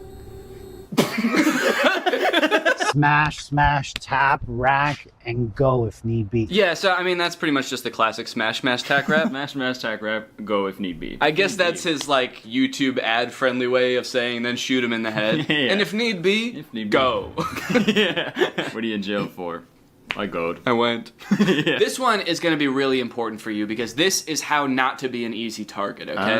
Okay. You got your no shoes on, you had your headphones on, hands in pockets. You're about to see just how dangerous that is. Okay, wow. Dude, he stabbed him in the ass. What was that sound? I don't know. I think it was the guy screaming. Wouldn't it be crazy if that was the whole video? Well, look at Mr. Karate Kid. That is a pretty sweet hoodie, though. Look how easy he's going to be to murder and take his phone. Sunglasses on, huge headphones, hoodie I could just rip him down with. Oh, you're mine, buddy. Okay, well, he didn't even do it, though. He's just talking, he's just imagining it. Oh, you're mine, buddy. He's already You're gone. dead. He's like, oh, I'm going to enjoy this one. All right, yeah, it's on. Oh, yeah. Wait, where'd he go? It's nighttime all of a sudden. Is he saying that out loud? It must be in his head. Okay. Now let's find out how to not be an easy target.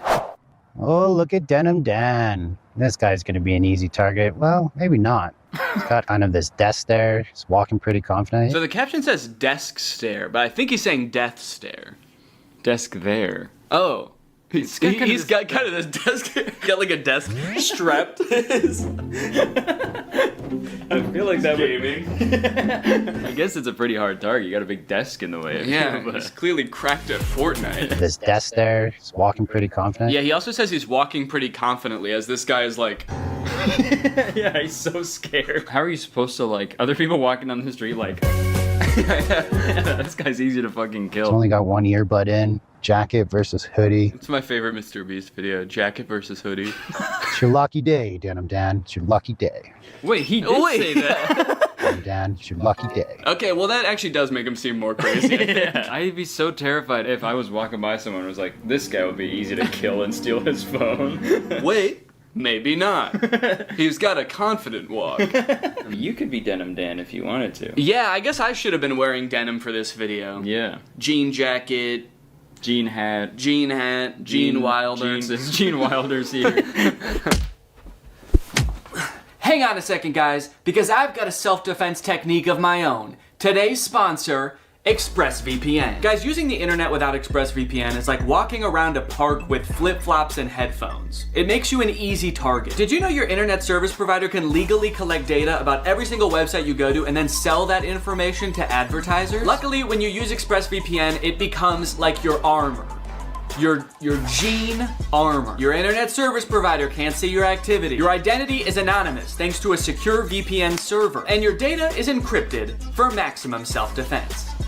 It's super easy to use as well. You can connect with just one click. Here I am changing my location to Canada. That way I can watch The Office on Netflix. It's not available here in the US, but it is in Canada. And you can do this with a bunch of streaming services and shows. It's sick. It works on your phone, on your laptop, even routers. That way you are always protected. I don't want to miss out on content that's not available in my area, and I also don't want anyone spying on me, especially not my internet service provider. That's why I use ExpressVPN. To find out how you can get 3 months for free by scanning the QR code on the screen right now, or clicking the link in the description, or going to expressvpn.com/Danny Gonzalez. That's 3 months for free by scanning this QR code or clicking the link. Thanks to ExpressVPN for sponsoring this video, and now let's get back into it. Now this is an instant that people actually do encounter somewhat often as road rage. Yeah, people get that a lot from me. Yeah. So what kind of stuff do you do? Just sort of like tailgating people? Yeah, I have usually probably 4 to 6 full cartons of eggs in my car at all times. Oh, you just throw eggs? And I just kind of, yeah. Egg people on the highway? I just egg people on the highway. I egg them on. Quite literally. Yo, what are you doing, Matt? What the hell's your problem? What's your problem? Yo, man, yo, chill. When it comes to self-defense... Oh, he's okay. Yeah, the rest of this video is from heaven. He's just like an angel. So what's crazy about this road rage incident is this guy cuts him off. He didn't even have to stop. I mean, I get that people get super irrational during road rage incidences, but it seems, I feel like this person should be the one who got out to shoot him, because he got cut off. Right, yeah. The other guy cut him off so bad that he had to kill him. It's like, no one can know about this. He almost caused the accident, right? But what did I do? I honked the horn, I fingered him. I missed that part of the video. Yeah, when did that happen? Yo, what the fuck are you doing? Yeah, you were fucked up for that, actually. That was super weird. He fingered... What does that mean? Oh, like... You gotta check your ego, man. Don't finger him. Don't him Don't make that guy sing, man. Even though I wasn't technically in the wrong. Wait, hold on. Did you notice that in the video, he had like his wife or girlfriend in the car next to him? And she also got shot? Okay, yeah, so see, there's someone in the passenger seat here. Yeah. But then, as he's talking to the camera... Check your ego. Even though I wasn't technically in the wrong, he cut me off. Oh, she's dead. So this is a real death that happened. Yeah, he's like, luckily I did survive this incident. She did not. Don't worry, the paramedics are on their way. I just wanted to film this video real quick. Luckily, he's a very bad shot. Every bullet hit my wife. I escalated the situation. He felt like he was threatened. Felt like he was threatened? He was in his own car. Yeah, he was fine. That psycho's trying to kill me! I'm gonna kill his wife. He felt like he was threatened and now I'm dead. Okay, yeah, he is dead. Yeah, he's dead. Confirmed. That is canon. And looking at his account, yeah, this is the last video he ever posted. That's not having a self-defense mindset. Be smart. Stay safe out there. Check your ego. Oh my god. Wait, but he checked his ego. Why is he still getting shot? I guess he didn't check. I guess that guy didn't check his ego. Yeah. It's like, come back here and finger me. Finger me, are you... So there's, don't be an easy target. Yeah. But also maintain a self-defense mindset. And I do appreciate that. It's like, try not to get into the situation where you need to be defending yourself in the first place. Right. I think we can all agree that's probably the best self-defense tactic you have available. Belt versus knife self-defense. Yo, give me your money. Stay back, man. Stay back. Yo, is that a knife, bro? Do you know how to use your belt for self-defense? Do you? Yeah. It took you like 20 seconds to take off your belt. I don't know if you noticed there, but he had some good tactics to stall the guy. He said, yo, is that a knife? Like he was going to be interested in what kind of knife it was. Yeah, yo, is that my favorite knife you have? Is that a Swiss Army knife? Damn. Cool, man. Hold on 1 second. Yeah. I gotta jerk off to this knife. Just kidding. Also, he must have a really big belt buckle. Like how brutally this guy gets hit is actually pretty crazy. Just wanted to show you my knife. Yeah, I was trying to sell this knife to you. That's why I said, give me your money. Damn, look at that wide stance for this too. That's crazy. He's doing the splits. Some fucking psychopath. You mess with the wrong guy. Here's how you defend yourself against a knife. Oh, do. Oh, do. Oh, please do. That's what the mugger says when you pull out your belt. Oh, do. Back, he was that a knife, bro. Oh, do. Oh, do. These are really good captions. Yeah. Okay. I like that they like to start their videos with someone just being brutally murdered. Yeah, it's a good way for audience retention, right? I feel like from now on we should just start our videos with killing someone, like right in the first frame. We just have some poor bastard. Maybe his car broke down on the side. He's covered in eggs. You know, I took him home, and I took him home. And I start my video. I'm like, hey guys. The guy in the headlock is like, I gave him everything. Folks! Yeah. You know what to do when somebody pins you against the fence and stabs the shit out of you? I firmly believe there's nothing you can do. No. I mean, there's definitely things to do to avoid getting here in the first place, but when you're here, there's nothing you can do. Yeah. Ow. You're dead, man. Fence and stabs the shit out of you? He says it in a way that has like that relatable moment when someone pins you against the fence and stabs the shit out of you. Yeah. We've been there, man. I'm trying to establish control of the weapon. If I can get my forearm here, great, but he counters that by pushing me away. If he pushes me away, this is my new threat. It'd be crazy if in this hypothetical situation that's like now very controlled, he still gets stabbed to death. He's like, and I'm trying to get his knife, but he just keeps getting me. I put my forearm, he counters. God, this guy's good. This guy is the self-offense goat.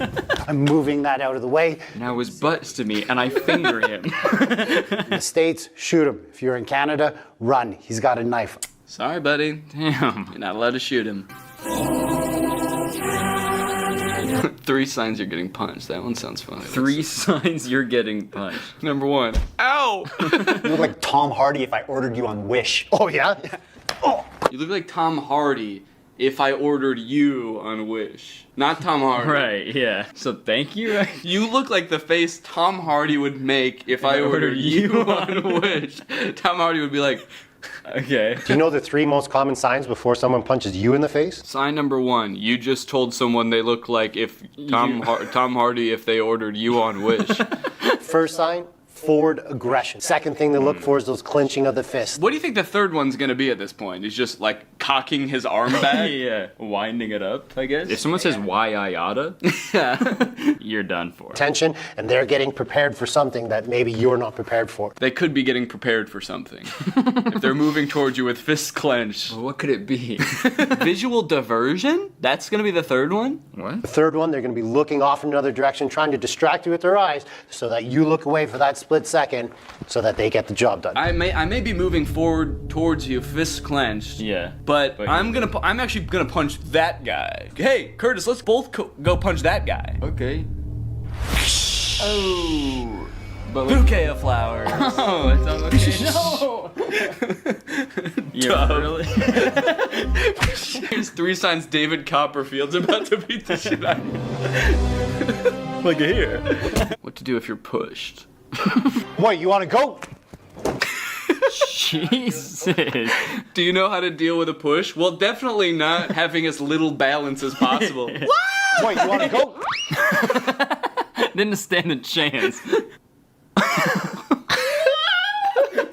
And his feet too. Oh no. I've seen, bar fights, people get into fights, but it's always like, fist punching or they're, kind of wrestling around on the ground, just grabbing each other, pulling each other's hair. Right. I've never seen this like push and like whoa! Goes crashing through 3 walls. Yeah, got guy-shaped holes in each wall. Yeah. Do you know how to deal with this? No, I'm not Wile E. Coyote. Do you know how to deal with a push? I'm opening up that door as much as I can. Okay, so I go... But then I can go like that. Yeah. Both knock each other out. Do you know how to knock yourself and your opponent out at the same time? So the key here is as it comes up is just open up enough. Hopefully my boxing turns on now. And God, he looks so scared there. Don't hurt me. Please. Not again.